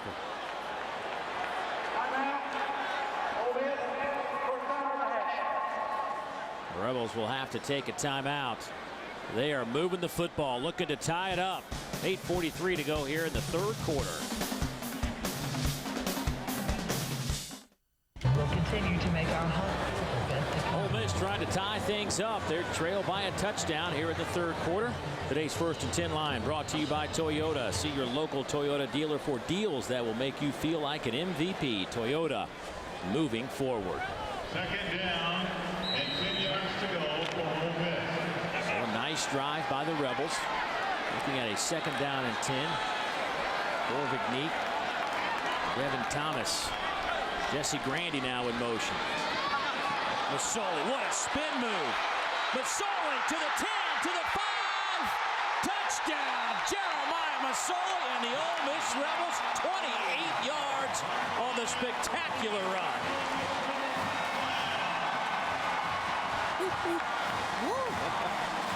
You like that, athletic ability. What is not to like about that one? I mean, he put a foot in the ground and changed directions, little spin move. And I had to think that they were going to look at this because of right at the goal line. But look at that, 3 defenders miss. Sean Richardson misses the tackle, takes a bad angle, and then he's going to outrun. I think he's going to be out just short of the goal line. Looked like that right foot. But it looks so good, you know, may as well call it a touchdown. Oh my goodness, what a play. He made 4 guys miss. Right here along the sideline, he goes airborne, and the foot's going to touch. And where is the there? Ball? Where is the ball? Right as that foot. Boy, that's tough to call, Dave. As he's in the air, and it's got to be indisputable video evidence to overturn the call. Right there, the ball is extended. His foot. Well, that's close. That is close. See it from another angle. This is great camera work. You just from that angle, you just can't see where the ball is. I think it's simultaneous, and looking at the replay, I don't think there's going to be enough evidence to overturn the call on the field.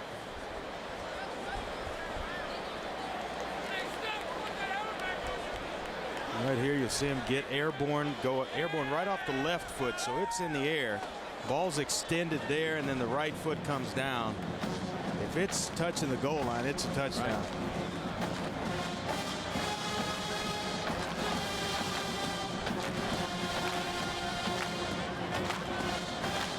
I don't think there's enough video evidence to overturn the call on the field, and it should stand as a touchdown. Yeah, I don't think you can definitively say that he did not cross the plane to the goal with the football when his right foot hit the ground.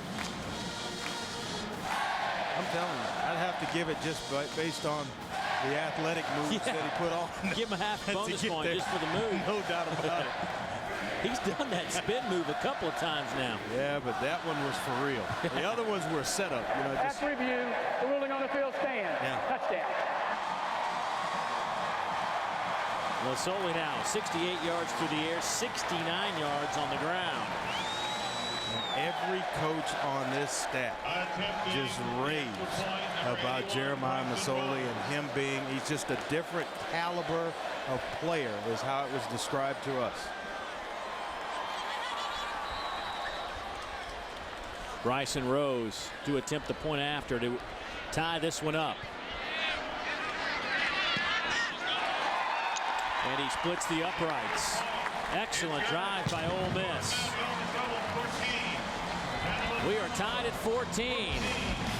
When we come back, Kara Capuano will update us on the Ole Miss mascot situation. Stay with us.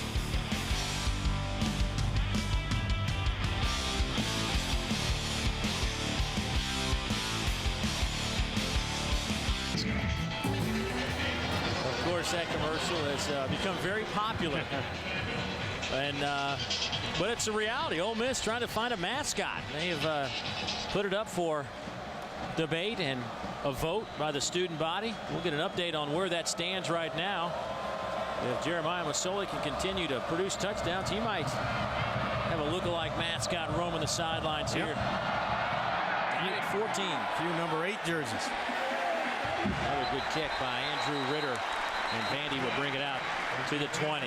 For an update on where the mascot situation stands, because it can get complicated, let's go down to Kara. Well, let's make it clear, guys. The team name remains the Rebels, but they're looking for a figure, a representative, and I'm with Sparky Reardon, the Dean of Students from the commercial, actually a dean. How serious was the pursuit of Admiral Akbar?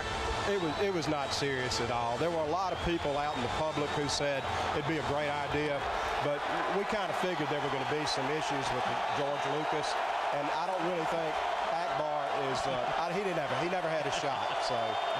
We'll be right back with you, Sparky. I have one more question for you. The Ole Miss crowd coming to life, Kara, as Vandy will work out of the shotgun. How about the handoff? Warren Norman. He will go the distance. Touchdown. 80 yards. How are you doing, Warren Norman? Untouched. Tell you what, just a nice handoff underneath from Larry Smith, and then it was outrunning the second, third level of the defense. Only guy who had a shot was Marcus Temple, and it was late. And I didn't know Warren Norman had this kind of speed. Untouched. Nobody lays a hand on Warren Norman. How about that for an answer? Well, we know he can return kicks. We've seen him in that capacity. This is a guy who had his knee scoped August 25th, running like that. The sophomore at a Stone Mountain. Going after is up and good, and we're getting a look at the SEC Freshman of the Year back in 2009. Set an all-purpose yardage mark record by freshmen, surpassing Herschel Walker's numbers. Do they have a Sophomore of the Year award?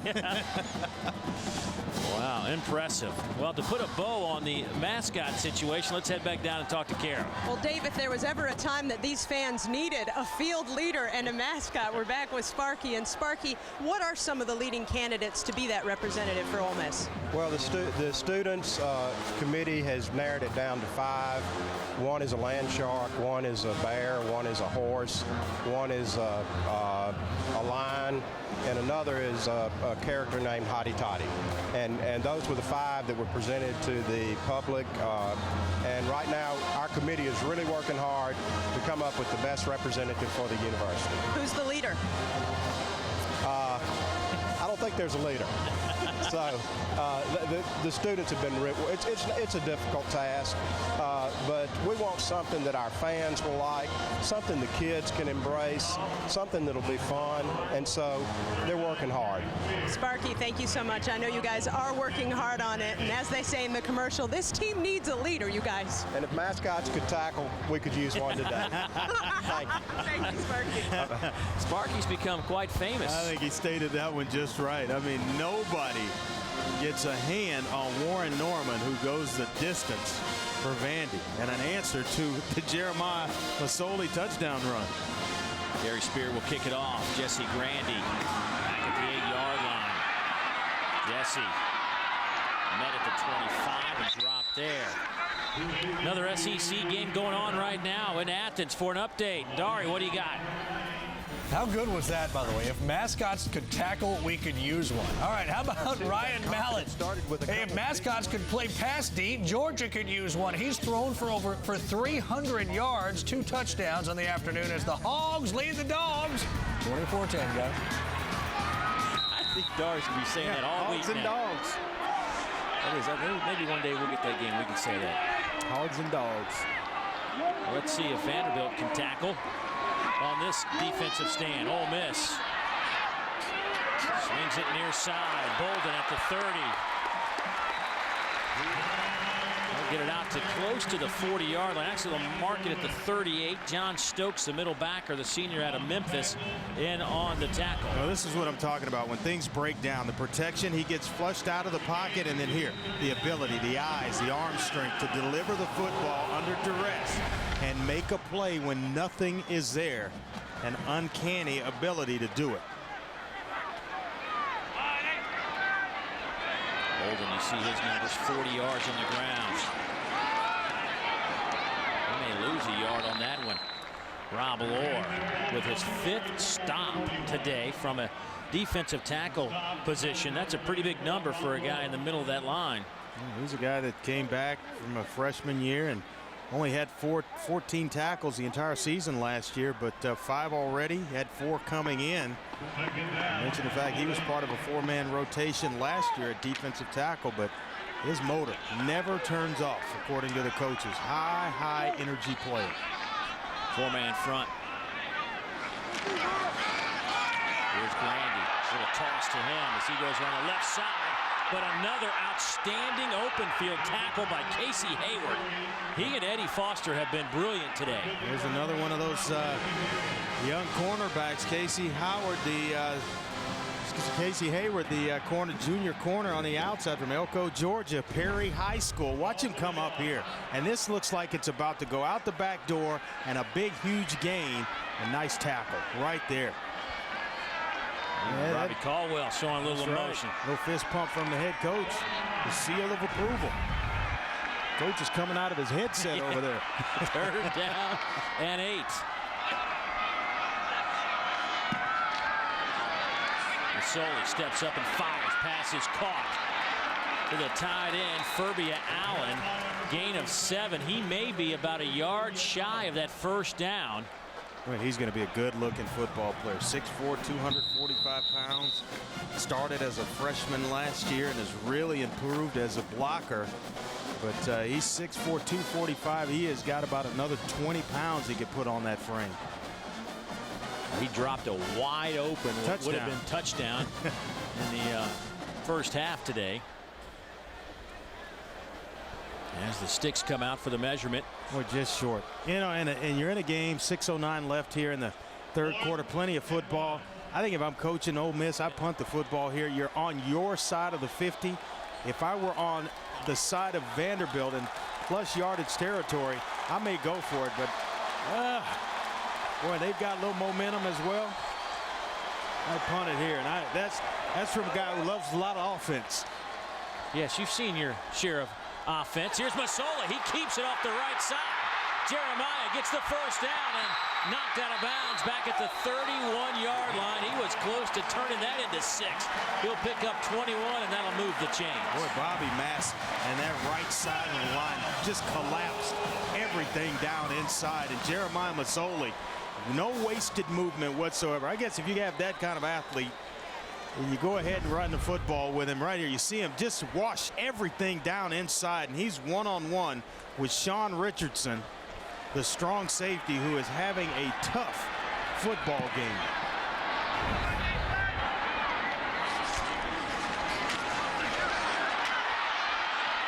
That handoff goes to Rodney Scott, the sophomore at Cross City, Florida.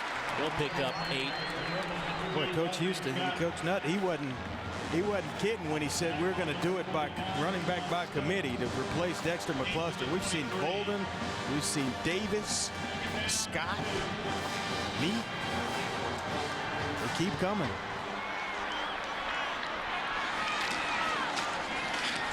Masoli will keep it. Good enough for the 1st down, I believe. He'll get it inside the 20. Sean Richardson able to get up and get him out of bounds, but that looked like a busted play. It looked like it should have been a handoff to Rodney Scott. And Jeremiah Masoli, I watched that last week on film as well with Tulane. A couple of missed handoffs and no wasted movement. He understands where the blocks are coming from, get up the field. And that's what I'm talking about. Broken plays, he always seems to make something out of nothing. Look at our Verizon Wireless red zone numbers for Ole Miss. They are in the red zone here trying to add to that total, and that pass caught by H.R. Greer, the sophomore fullback. He steps out of bounds back about the 15-yard line, a 4-yard pickup. 90% inside the red zone. 6 touchdowns, 3 field goals for Ole Miss this season. That's getting it done. Pretty good percentage rate in terms of scoring, and once again on the move trying to answer a Vanderbilt score. By the way, that touchdown by Masoli here in the 3rd quarter, that was the first 3rd quarter touchdown by Ole Miss this season. Wide open, Bolden, he dropped it. That's a tough catch because it's thrown behind him and he's got to adjust his body. But still, if you're going to be a top-notch player in the SEC, you've got to make this play. Right here, off balance, you put your foot in the ground. That one's got to be caught, and you walk into the end zone. Sometimes they're not easy. It's not going to always work out the way it's drawn up or where it's supposed to be. That's when you become an athlete and you make that play.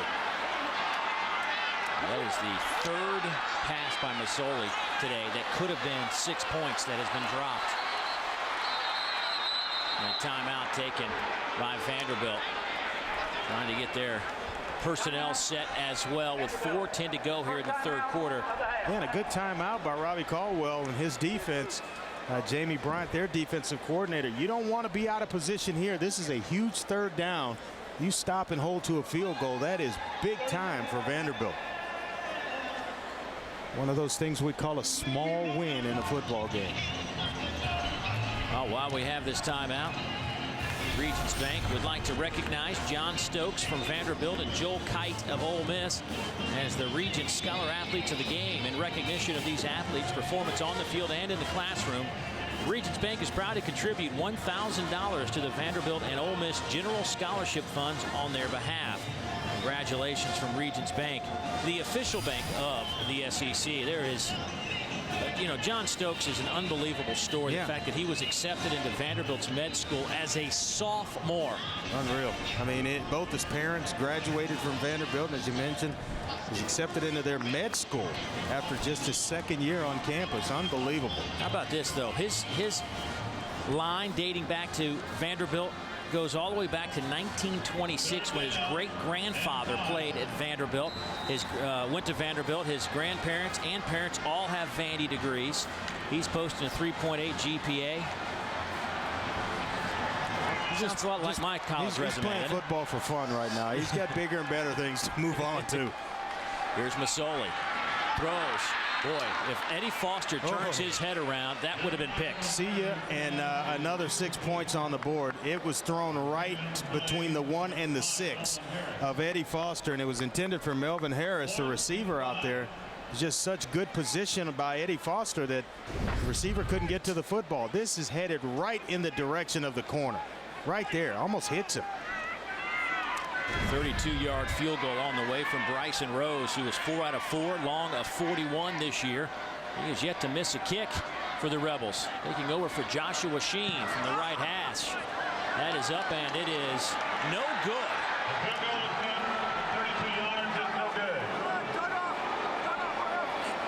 So Vanderbilt's lead will remain 7. Brandon Bolden, who walked off after that third down, still upset that he dropped a pass that could have been 6. Vandy's lead 21-14. Dari Noke in studio. Let's update. We showed you Virginia Tech trailing at home to East Carolina. Hokies 0-2, ECU 2-0. Darren Evans touchdown. Now on this drive, Ryan Williams hit in the knee with a helmet, left the game. We'll keep you posted. Georgia inside the 10 at home in the 4th, down to Arkansas 24-10. If they score, we'll let you know. That's what we do. CSC Network. What a rough year for Frank Beamer and Virginia Tech. Boy, look at some of our national headlines, and I got to ask you this, because obviously you're in that little club. As you see, Denard Robinson with a great start too in the ACC. You know, Miami the only team left in the top 25, but Reggie Bush giving back that Heisman, though, Andre, after we watch this play. I want to get your thoughts about that as somebody who carries around that trophy as well. There's Zach Stacy. Gets about 10 on the play as well. But, Andre, I know you've been asked about it a lot the last week about Reggie Bush giving that Heisman. Your thoughts? Was that the right thing to do? Well, I don't know. You know, every circumstance is a little bit different. I'll tell you what, as a past winner, I was a little bit disappointed that it even got to this stage, because when I talk about the Heisman, it means so much to me that that I could never fathom giving it back or not being a part of that fraternity anymore. And I'll tell you, when I won it, Earl Campbell told me a long time ago, he said, look, you're no longer Andre Ware. You're always going to be introduced as Andre Ware, the Heisman Trophy winner. And now I've never thought, you know, people will introduce and say, oh, he's a former Heisman Trophy winner, Andre. Well, you're never really a former Heisman Trophy winner. You're always one. Right. We actually have one now, which is a disappointing thing. You know, as far as the Heisman not giving it to Vince Young and deciding to leave it vacated, is that the right decision? I think so. I think so. It would be an awkward situation for all involved. As former winners, because Reggie won the trophy, was voted as the winner that year, it would be awkward for Vince, and to say the least. Yeah, I think you're exactly right. I think it's the awkwardness of the whole thing has caused a problem. But you know, Zach Stacy, a guy we look at right now, he and Warren Norman, the two main tailbacks. This Vanderbilt offense today may have found a little something, Andre. They struggled last week against LSU, only produced 130 yards of total offense, but So far, they're putting together some pretty good numbers here after a lame first quarter. What's happened to right for them to kind of get it going? Young offensive line to start the season, the first 2 ball games, and now they're starting to gel together. We knew about the talent of Warren Norman and Zach Stacy, and you mix in Wesley Tate as well, the thumper of the 3 backs. But now, you know, that offensive line is starting to provide little creases for these good running backs. Here's Wesley Tate, the thumper. Gets it out over the 40. Nice little toss sweep to the near side. Picks up 13. Charles Sawyer will bring him down. Yeah, there's an example right there. Wesley Johnson, the left tackle, and Jabo Burrow, the left guard, providing a nice little crease along the left side. And there's Wesley Tate taking advantage to move the chains. First down and 10. Here's Norman. This time he's met by a couple of red jerseys. Led first by Damian Jackson. Got a little help from Alan Walker. Loss of a couple on the play. Well, they found ways now to get Stacy and Norman on the field together because they're just so talented. John Cole, pass caught, but loses a couple. Time to get a quick update, Dari. All right, guys, Hogs, Dogs, Aaron Murphy to Tavares King. Now, the Bulldogs were down 2 touchdowns. You can make it 7, Chris Durham. Chris Durham on the big 46-yard reception to set the Bulldogs up. Passing game getting going here for Georgia. All right, we'll keep you posted, guys. Thank you very much, guys.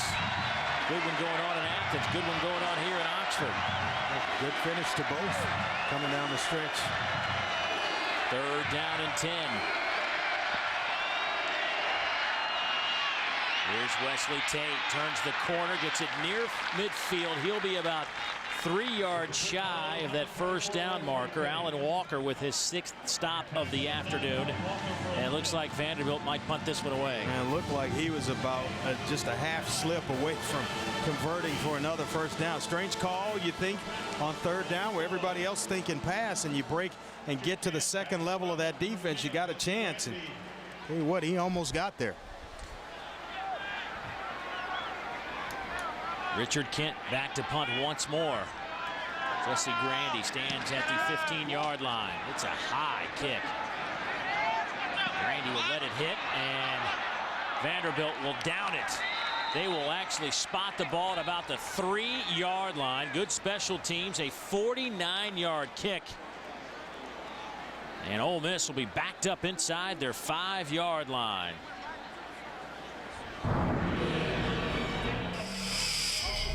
Time to take a look at our champion How You Play. And here in Oxford, Mississippi, they play very well over at the Grove. Oh, about 100 yards or so from the stadium.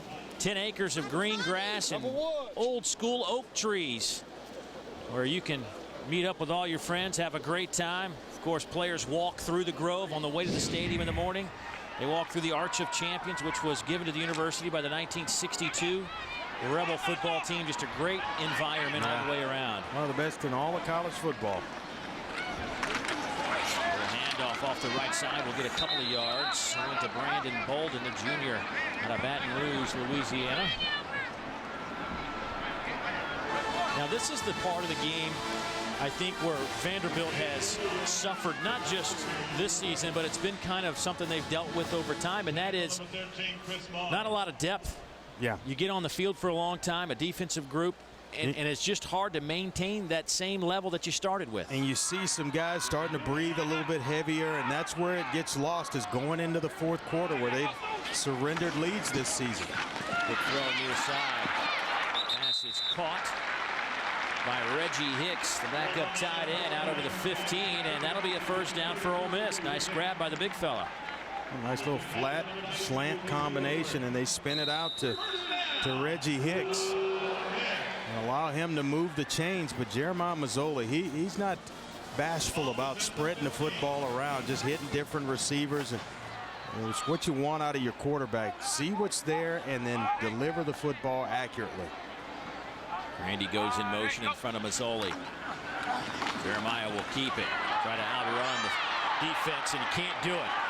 Kenny Ladler, the true freshman, steps up and trips up Jeremiah for a 4-yard loss.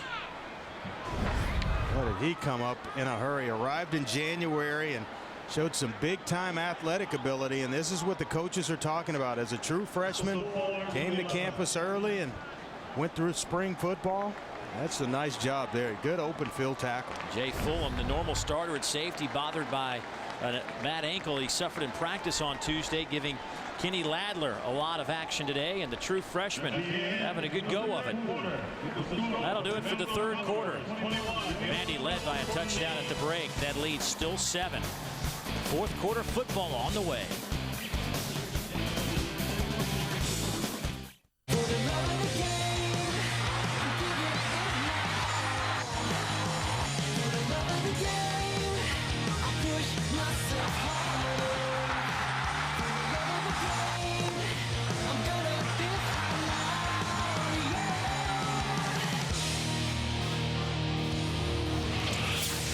After a first quarter that saw 9 punts, we found a little bit of offense in this one. Vanderbilt leading Ole Miss 21-14. Vanderbilt losing to LSU in their opener last week, SEC opener. Ole Miss, this is their SEC opener in 2010. Lionel Breaux goes in motion on second down. Masoli in the end zone, has to unload it out of bounds as pressure came from Rob Lohr once again, almost like Rob was unblocked. Well, I'll tell you what, Eddie Foster covers up again and nowhere to go. He was trying to wait out Markeith Summers on a nice deep curl route to go to him, and Eddie Foster right there again to take it away from Jeremiah Masoli. The youngsters having a nice afternoon. By the way, this might be the quietest I have been to Heard Vaught Hemingway Stadium since I've been coming here the last 13, 14 years. Here's Masoli. He's out to the 20-yard line. Gain of 9 on the play. Bend but don't break. And he will be shy of that first down, which is at about the 25.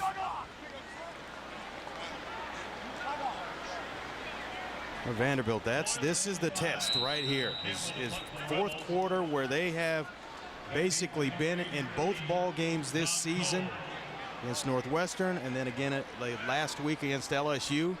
Can they hold up? And that depth is exactly where you pointed to. We'll see.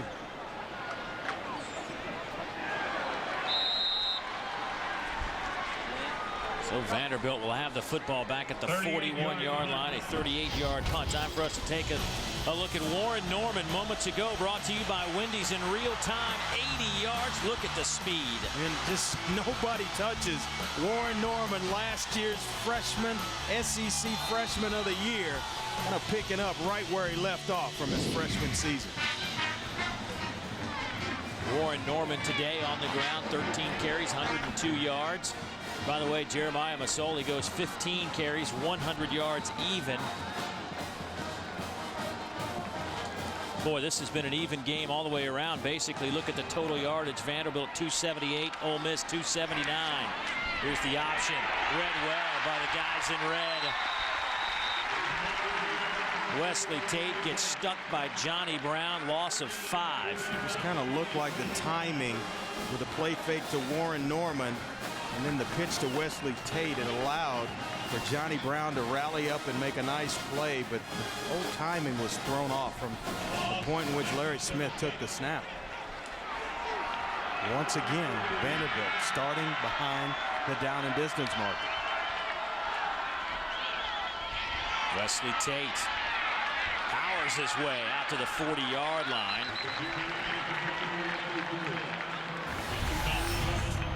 Take a look at our game summary. We mentioned 9 punts in that first quarter. Vanderbilt had more penalty yards than they did offensive yards. But then the Commodores found some life with a 96-yard drive. We've been a story of big plays for touchdowns. Zach Stacy, 35-yard touchdown run. Eddie Foster, a 21-yard interception return. Masoli with a 28-yard run. Warren Norman with an 80-yard touchdown run. And an offensive line, a young one, that seems to be growing up right before our faces. Here's the option. Warren Norman reaches for it. We'll see where they spot it. They spot him out of bounds back at the 46-yard line. Boy, that's tough. I understand the extra effort, but you got to hold on to the football. That baby rolls back in bounds, and Ole Miss may pick this one up and run for 6. His foot's clearly out of bounds as he's diving for the first down. Well, that's That's dangerous there, yeah. Love the effort, son, but hold on to the football. On 4th and 5. Richard Kent will punt it away. And this will roll inside the 15 down to the 14-yard line. 39-yard kick, 12:34 to play in this one. When we come back, we will get you an update. The Hogs and the Dogs going at it in Athens. We've got a good one here in Oxford as well.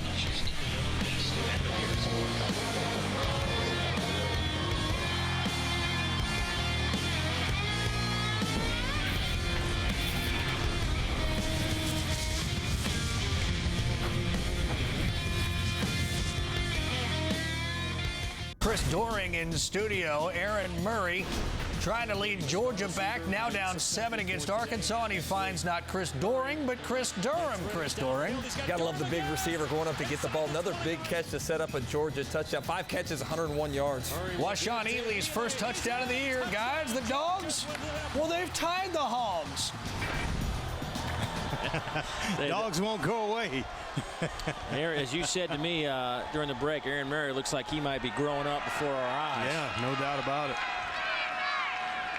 Ole Miss, Masoli will hand it off. Gain of about 4. Enrique Davis with that carry. Look at Jeremiah Masoli. For more on his story, let's check in once again with Kara Capuano. Well, guys, it's well documented that Ole Miss has taken a chance bringing in Jeremiah Masoli, and you never guess what pushed it over the edge for head coach Houston Nutt. He told us it was a conversation with Masoli's mother, which made him decide to take that chance on number 8.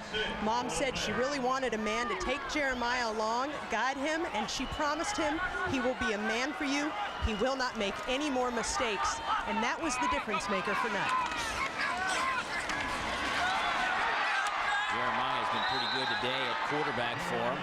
Said he's just been fantastic since he's been here on campus, and really been somewhat of a model citizen and a leader of this football team.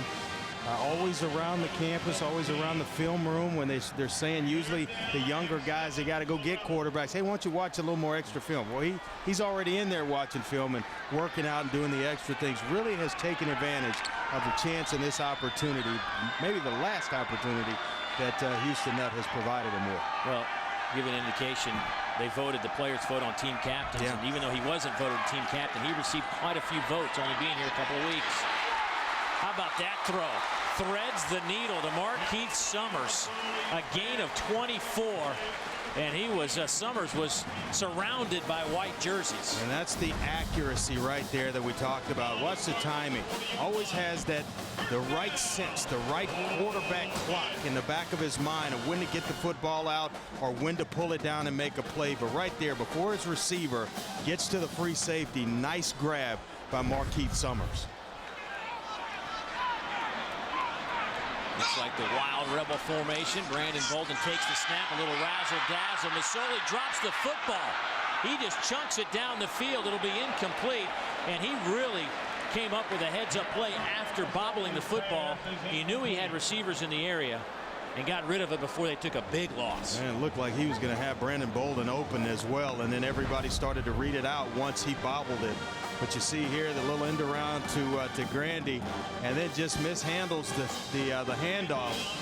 But right here, once again, always tuned and plugged in. Get rid of the football. That one, you live to fight another day, 2nd and 10. But it could have been much worse if he's trying to run it and forget where you are on the field. Burn I think their 2nd time out of the half. Yeah, that'll leave Ole Miss with just 1 timeout remaining. Ole Miss, 2nd timeout of the half. since they take that time out, it'll give us a chance to talk to you about a little basketball. And those Commodore Hoop fans, follow Coach Stallings and the men's basketball team to San Juan, Puerto Rico for the 4th annual Puerto Rico tip-off. November 18th through the 21st. Watch the Commodores take on North Carolina, West Virginia, Minnesota, Western Kentucky, and more. For tickets and travel, visit PuertoRicoTipOff.com. Pretty good group of teams right there. Yeah, it's a nice group. Good place to go down and watch a basketball tournament as well.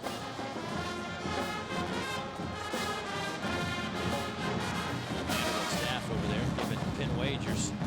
Working the officials. Yeah, everybody's got a little something to say to Penn down there, don't they? A chance to see this crew out last night, going to dinner. This longtime crew, been among the best officials in this crew in the country.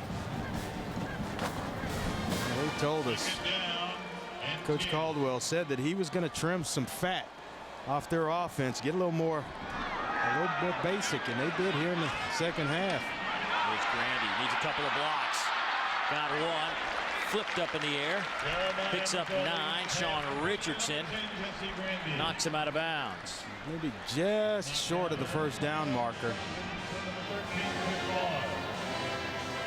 This kind of opens up the playbook for you. You can do just about whatever you want to. When it's 3rd down and short and you're at the 50-yard line trailing, there's no doubt that if they come up short here on 3rd down, they'll go for it on 4th. And Chris Marv, their junior linebacker and their leader on that defense, a bit shaken up on the play.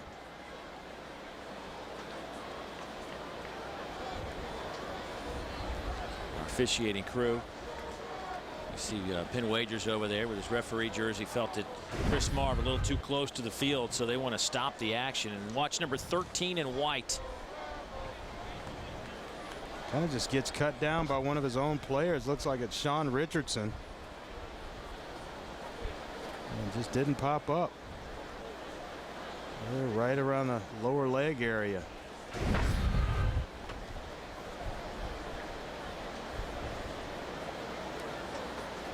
Well, that's a good football player right there. And you talk about depth. You cannot afford to lose a guy like Chris Marv if you're on this Vanderbilt defense.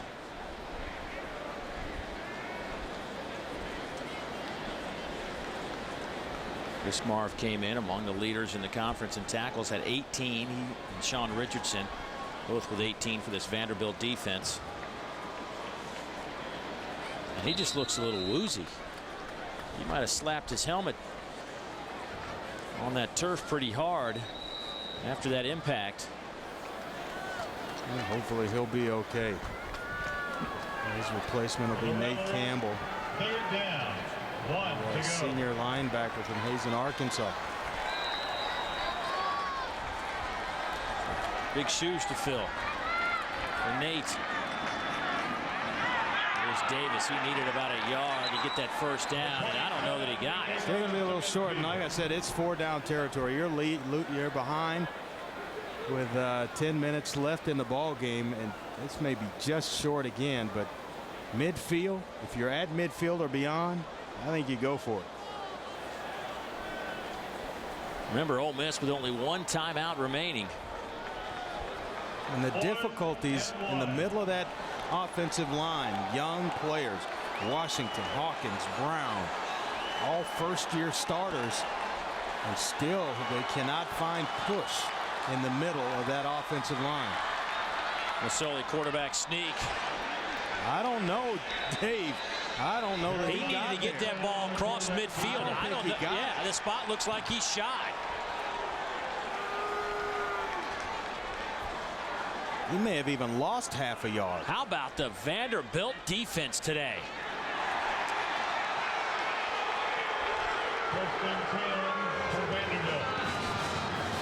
Boy, with their leader, Chris Marv, on the sideline, Vanderbilt comes up big. And the inexperience inside between Bobby Massey and Bradley Soule, the two tackles respectively for Ole Miss. Look at the push that Vanderbilt's going to get here. The penetration and nowhere to go for Jeremiah Masoli. Sean Richardson steps up from his safety spot. He and there on Kadri. This is a Vanderbilt defense that has had some troubles in the fourth quarter. Yeah, we talked to Houston Nutt yesterday. Where's the strength of that defense? And he said the front seven. They are active. They are active in the middle, and they can make plays with the front seven. The linebackers are solid. Well, what they're going to do is take a look at this play a little bit more closely to see exactly if they got the spot correct. Well, they can look, but wherever it was spotted, I don't know if there's going to be video evidence anywhere to overrule what the officials, or to change what the officials ruled on the field. Right, you can't see, first of all, you can't see among the bodies. Find Masoli right now. There he is being pushed back. Yeah, and at that point, the whistle's been blown already. The officials are coming in. He gets lost in there. I think the spot looks pretty good, to be honest with you.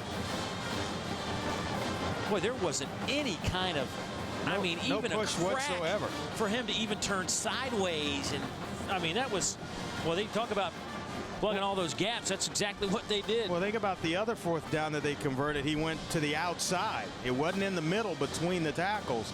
He took the football and went to the edge and was able to pick up a big run, but nowhere to go for Jeremiah Masoli. After review, the ruling on the field stands. Just as we suspected. You just, first of all, I think not that there was any indisputable evidence, because I think that the call was right initially. It wasn't that they couldn't see anything. And Vanderbilt has the football up 7 at midfield. First and 10 from midfield. Best starting field position of the game for the Commodores right now. A good time to go on a nice drive if you're Vanderbilt as well, and have it in with some points. Here's Larry Smith. He's got some time to throw. Looking near side. Oh, just off the fingertips of Zach Stacy.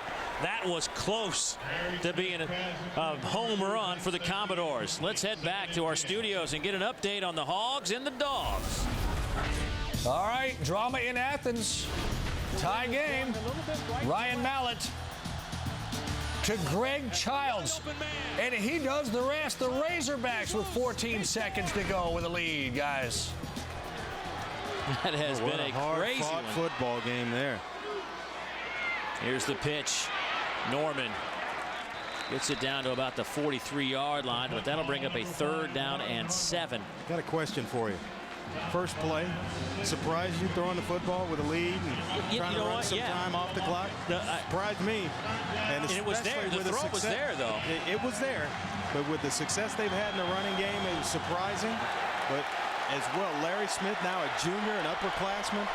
By now, you should have learned. Put some arc on the football. Let the running back run under it as opposed to the line shot that he threw in there to Zach Stacy. 3rd and 8. Nothing happening. Zach Stacy gets stuffed by D.T. Shackelford, a loss of 1. Well, that was not a very productive series for the Commodore offense after their defense stands tall. They're going to have to be back on the field in a hurry now. That quick. 3 and out, and now Ole Miss with an opportunity to tie this football game up.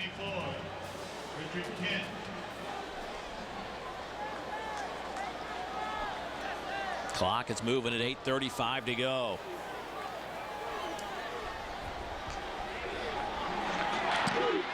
Kent's had a nice day punting the football, and he has another good one. Can the Commodores down it? Yes, they will. It'll go down inside the 10, close to the 5-yard line. Good special teams coverage all afternoon. Give Richard Kent a lot of trouble. A lot of compliments today for his efforts. Checked it up like a good Dave Neal pitching wedge. Yeah, I wish I had that kind of game. Back in a moment.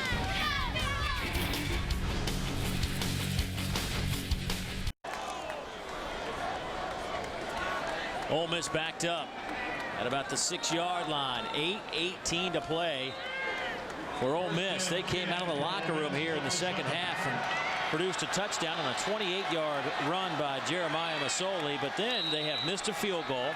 They've punted. Then they were stopped on downs on their last 3 possessions. Here's the handoff off the right side. Enrique Davis lost the football, and who's got it? It will say he's down at the No, they're going to actually say Vanderbilt has it. How about that? The Commodores defense again comes up large. Now remember, every play, it's always under review, so they definitely, I think they're going to have to take a look at this one.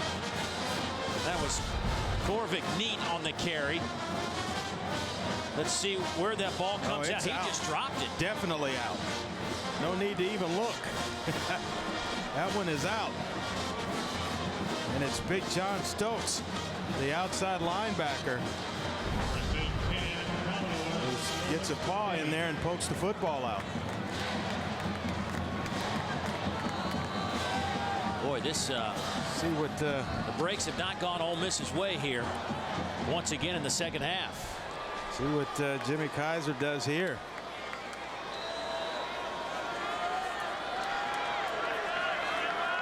Larry Smith and company set up at the 15. Smith will keep it. He's to the 10. He's to the 5. Give him 6.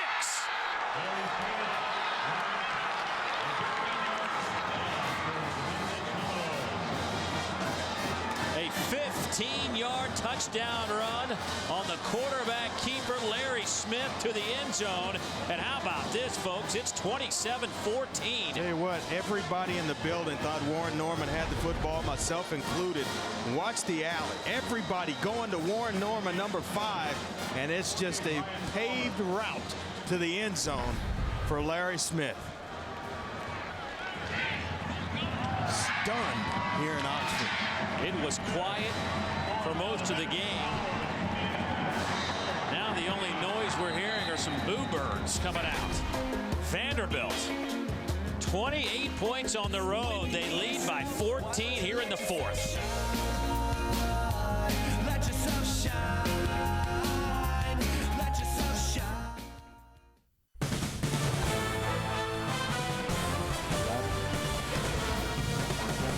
Larry Smith wearing number 10.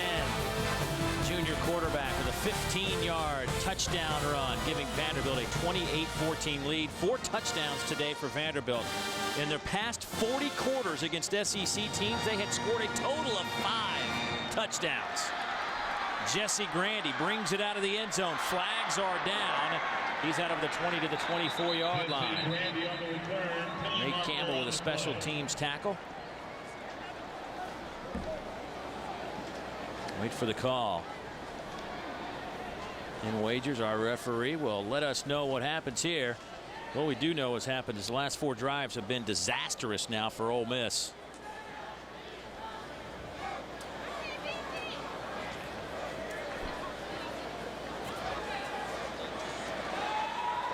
And that little block will send them back a few more yards. It's been a rough field position here in the second half. During the return, illegal block in the back, 53 on the receiving team. 10-yard penalty, first down. At least 3 drives have started behind the 20. Time to take a look at our good hands plays of the day, brought to you by Allstate. And, well, for this one, you got to go back to the interception return. Eddie Foster to the house. And I'll tell you what, he timed it just right. Caught the football with his hands, put it away, and then sprinted to the end zone. A pick 6 from Eddie Foster. 4-man rush. Masoli steps up in the pocket. He will be dropped at the 17-yard line. Rob Lohr, 6 tackles for the big defensive tackle out of Phoenixville, Pennsylvania. Well, it seems like he's got more than that. He's been in on a lot of plays today. He has caused havoc. There is no question that he has given that front middle 3 from Ole Miss a ton of problems. As a half sack, 6 tackles, a tackle for loss, and a quarterback pressure today. All over the field.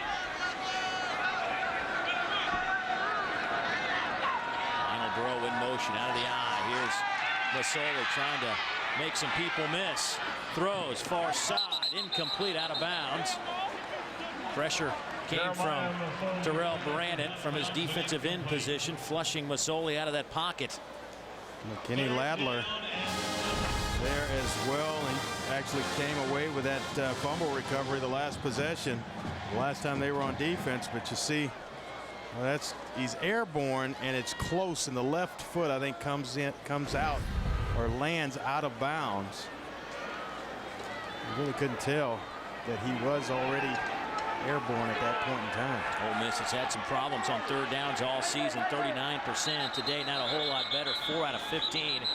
I think that play. We're going to take a look at it. Yeah, that play might be. I think that was worth slowing it down and getting a good look at that before we play on. Yeah, I thought in real time, as the play was being run, I thought he dived, and then the reason why they called him out of bounds, he made the catch out of bounds. But the question was whether or not he got a foot down inbounds.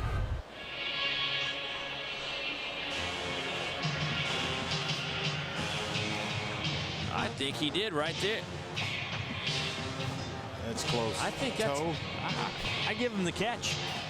I give him the catch on this. Boom. Does he? You got to have control of the football. That's the catch. Was he juggling it? Looks like he has. He's got it put away. It's put away. Right there, it's secured. Now it's just a matter of if the left foot dragged. I think so. I think he give it to him. Indisputable video evidence. We can't speculate that the toe came down. We have to see it. We can speculate. The guys in the booth can't speculate. I don't know. That's going to be close. My gut tells me they're going to leave it as is. Well, if not, it's 3rd and 7. Otherwise, it's 1st down and 10. See Harris talking his case. Melvin, a sophomore at Beaufort, Georgia. Because you can't say maybe. I think the toe came down. Right. It had to. You had to see it drag. Here it is, real speed. Now remember, Harris 6 feet 7 inches. Real speed. It definitely looks out of bounds. Both guys on the line said no catch. I mean, they both had a good look at it. You might be right. I hate when I'm wrong. You're only wrong about what? Once every 5 minutes or so. Give me a good solid 5 minutes.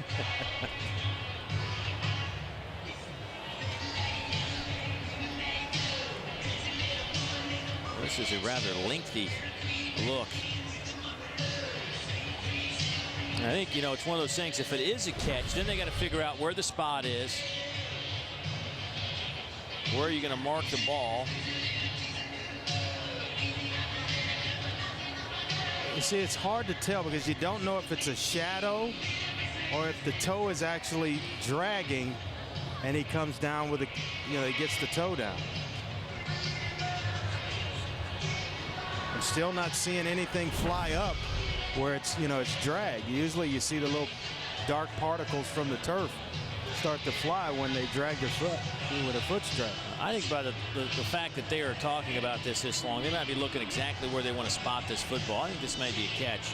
It should be near the 30-yard. We don't have to wait long. After further review, the receiver had a foot inbound, maintained control of the pass.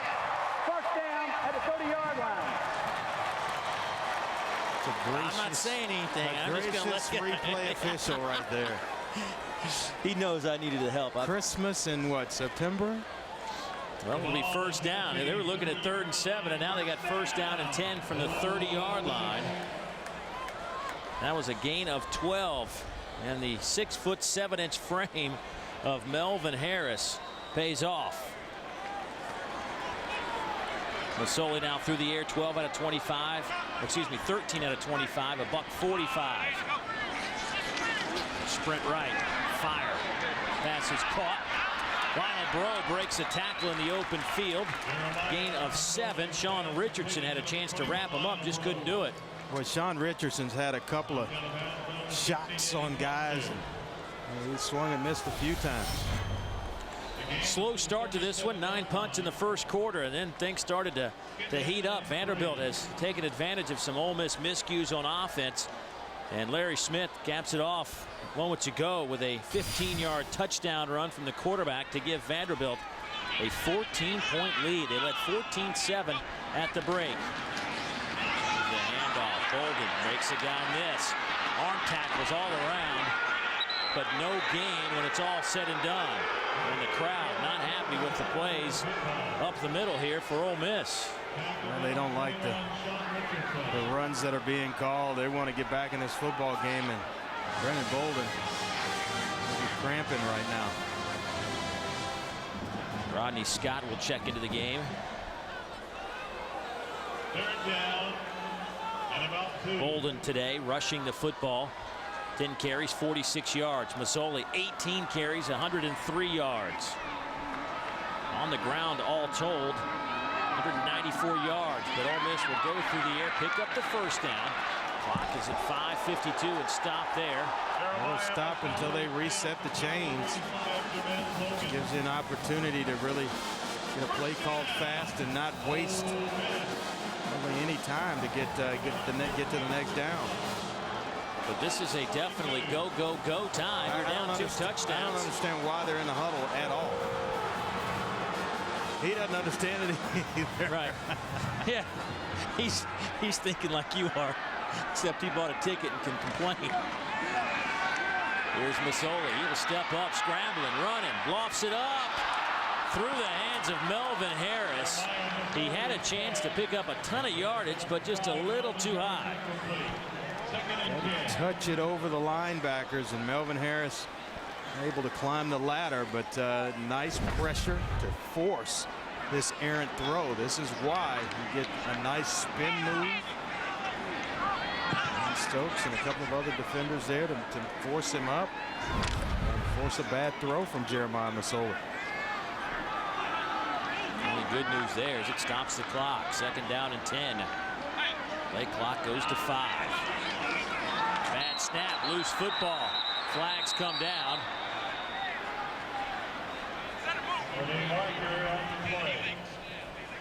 Maybe A.J. Hawkins might have double snapped it, perhaps. The old fake snap.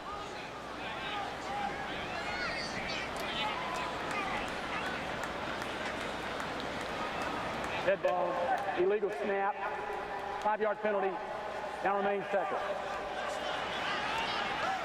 A.J. getting his first full season of work at that center spot. You're going to watch the hand right in there. And you'll see it just kind of double clutch right there. Picks it up, and then the snap. And Commodore's kind of wishing that they had left that call alone. They might have had the football, at least a big loss. Now it's 2nd down and 15. 5:22 on the game clock. Ole Miss with only 1 timeout left.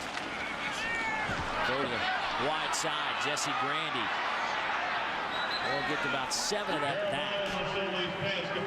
Well, you got to have everything blocked up, and they do that, and a fine job. But a quarterback that can spin it out there. Once again, Eddie Foster on the tackle, but now not a lot of guys have that type of arm strength to throw the pass. But what it does is when you catch the football, you can get out of bounds and not use a bunch of time or kill the clock. Houston not telling us yesterday, every time they practice 2-minute drill every Thursday. He hadn't been stopped yet. Jeremiah Mazzoli has not been stopped. He has scored every single time, and they should be in a 2-minute offense now, down 2 touchdowns, 5:15 to go. Mazzoli scrambles, has some running room, hit from behind. Oh, he is walloped back at the 45 by Trey Wilson. He never saw him coming. He took it right on the hip.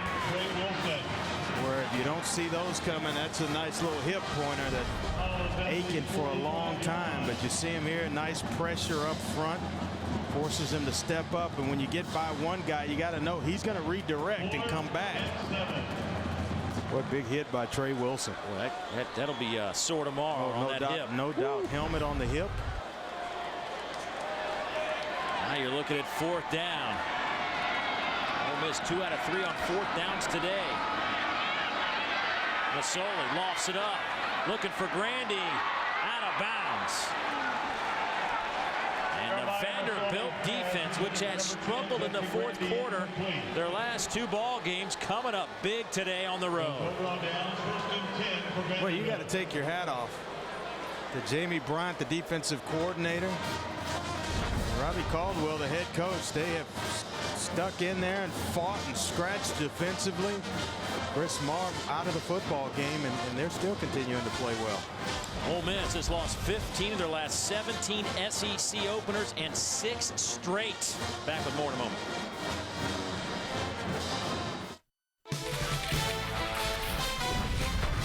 Today's SEC Network game has been brought to you by Allstate. You're in good hands. Toyota, moving forward. Champion, it's how you play. Woodman of the World Life Insurance Society of Omaha, Nebraska. Polaris, see the hardest working, smoothest riding off-road vehicle now at your local dealer. Dr. Pepper, there's nothing like a pepper. By Geico, 15 minutes could save you 15% or more on car insurance. And by the Puerto Rico Tip-Off, November 18th through the 21st. For tickets and travel, visit PuertoRicoTipoff.com. On the campus here at Ole Miss in Oxford, and you look at a happy bunch from Vanderbilt, a defense that has been very good today. Wesley Tate getting some action. Wesley came in 4 carries, 6 yards through 2 games, but he's getting a lot more action today. Wesley now 7 carries, give him 25 yards on the afternoon. I think he's going to get more action going forward as well. Resting Zach Stacy and Warren Norman. Now you got a physical presence to try to close out games. I think that's why he's in right now, to try to close out a victory for Vanderbilt. How about Robbie Caldwell and his bunch? They just struggled last week against LSU. No offense to speak of. Simplified the game plan. He says, hey, if we got to run 4 plays, we're going to run those 4 really well. He said he's going to trim the fat off the offense. A little too many plays in there. We got to get basic. We're going to get basic. And tell you what, they came out and answered the call. Timeout. Ole Miss. 3rd and final timeout of the half. 30 seconds. It was basically mistakes, and they eliminated those and started playing some football. Well, we got a second. Let's take a look at our Polaris hardest working player of the game, and we're going to give it to Warren Norman. And he's done a lot of little things today, but the one big thing he did was take it to the house today, a big 80-yard run. But he shows he's very versatile as a tailback. I'll tell you what, he had a nice afternoon. 15 rushes, 111 yards, and then the big one right here, 80 yards to the house untouched. Warren Norman. I think that really got everything started for Vanderbilt. It answered an Ole Miss touchdown, and they came right back the first play. He goes to the house with it. Let's check in with Dari one more time. Dari. All right, guys, Alabama, Duke. Alabama didn't need long. How about Greg McElroy to Darius Hanks? By the way, Mark Ingram's first carry of the season, 48-yard run. Bama up 7-0. Good start for Mr. Ingram, I would say. Here's Wesley Tate. We'll get it down to the 37-yard line. That'll be shy of the first down, gain of a couple. Let me go back and ask you a question about Georgia. They lose to Arkansas today in a thrilling contest, but the Dogs fall to 0-2 in league play. I mean, what do you make of Georgia and where they will go down the rest of the season? And the flip side of that, how about Arkansas? I mean, they're certainly playing themselves into some talk. What do they miss? They miss A.J. Green. Yeah. I mean, I know they got Tavares King back, and he played a big part in that ball game today. But if you have 2 guys like that on each side of the field, another playmaker, an additional playmaker for the quarterback, I think they're going to be okay once they get A.J. Green back. I'm just wondering, are they going to be able to hold on until he gets back? Right now, it doesn't seem that way. Vanderbilt now taking a timeout. And Kara at the top of the show, right as we came on the air today, was talking about the importance of this game for both of these, quote, fragile teams and what's in store for them. And you look what's coming up for Robbie Caldwell and his Commodores. Tough one. You know, they will take the week off, and then they have to go to UConn. And then you see that stretch in October at Georgia, South Carolina, and Arkansas. I mean, this was all. I mean, it's hard to say in week 3 a must-win, but I think for both these teams, it was almost a must-win situation. Yeah, you got Fresno State coming in here as well, followed by Kentucky, a team that's undefeated at this point in the season. Now, I don't know what they end up doing today, but it's not easy for either team going forward, and that's what made really this game that much more important for both ball clubs. Well, on 4th down here and a couple of yards, Vanderbilt will try to pick it up with Wesley Tate. He'll have to power his way down to the 39-yard line. I don't think he got it. Wesley Tate. It is definitely going to depend on the spot here. Tackle number 42, D.T. Shackelford. And if it's a cross the 35-yard line, he's going to pick it up. If not, it's going to be just short. Yep, they will give the ball back to Ole Miss here, and no timeouts left for the Rebels. As you look at Robbie Caldwell, who was calm throughout the difficult 2-week storm. For more on that, let's go down to Kara. Well, guys, before that first game against Northwestern, Robbie Caldwell, who is already known for his great sense of humor, said, "You can't win them all if you don't win the first one." Obviously, they opened 0-2, and the point to this game is, if this holds up, this is Robbie Caldwell's first career win as a head coach after over 30 years as an assistant. Not bad. This is caught on the near side. He caught some heat in Nashville last week after Ryan Fowler missed an extra point. He started going for it for two. Going forward, in week 1 against Northwestern, kind of chasing points, so to speak. And there'll be some fans that say, hey, he should have punted the football there, make Ole Miss go the distance, and a quick score, an onside kick, and then you're looking at a tied-up ball game.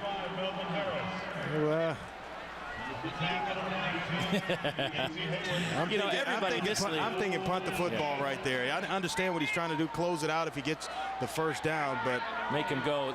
Make him at least work to get back in the football game, no doubt. At least 80 yards. Masoli just throws it up in the air. This is an opportunity for it to hit the turf. Looking for Markeith Summers. That'll be incomplete, but 2:11 to play in the game, and that'll bring up 2nd down and 10.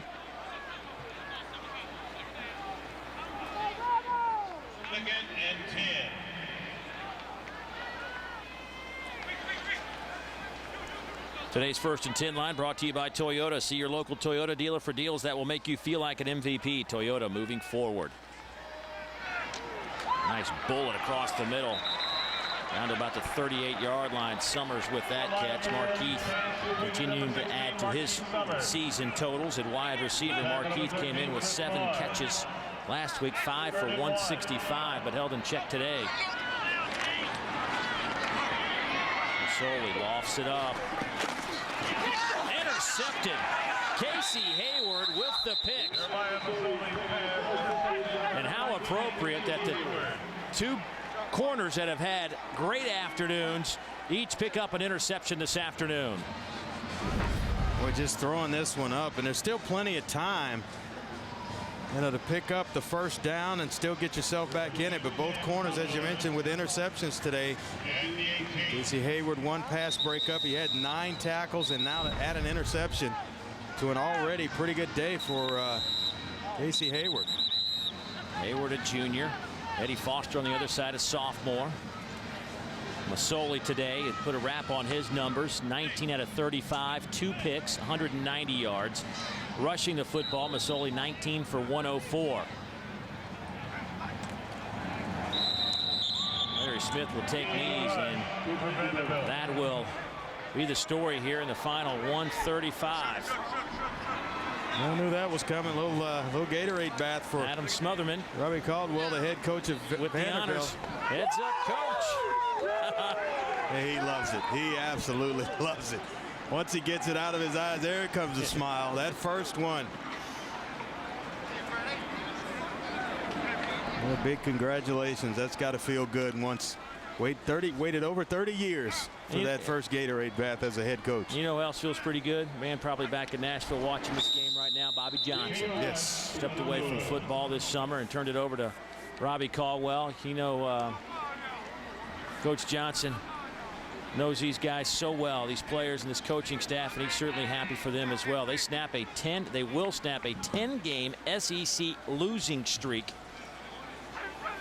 I thought an offensive line grew up today for Vanderbilt, and we know about the talented running backs, and if they can continue to grow, they're going to give some tough games or become a tough foe for a lot of opponents going forward in the SEC season. Vanderbilt will pick up their first win of the season, and it's going to even their mark in league play at 1-1. Meanwhile, this Ole Miss club will drop to 1-2 and 0-1. They have now lost 16 of their last 18 SEC openers, but congrats to Robbie Caldwell, a man who picks up his first career win as a head coach. And it's in fine fashion, 28-14, as it is now officially a final score. Join us next week from Knoxville as we'll have UAB in Tennessee. For my partner Andre Ware, Kara Capuano, and our entire crew, this is Dave Neal saying so long from Oxford. Stay tuned after the break. Dari Noka, along with Chris Doring, will be back at our studios to wrap things up. Once again, Vandy wins it on the road, 28-14.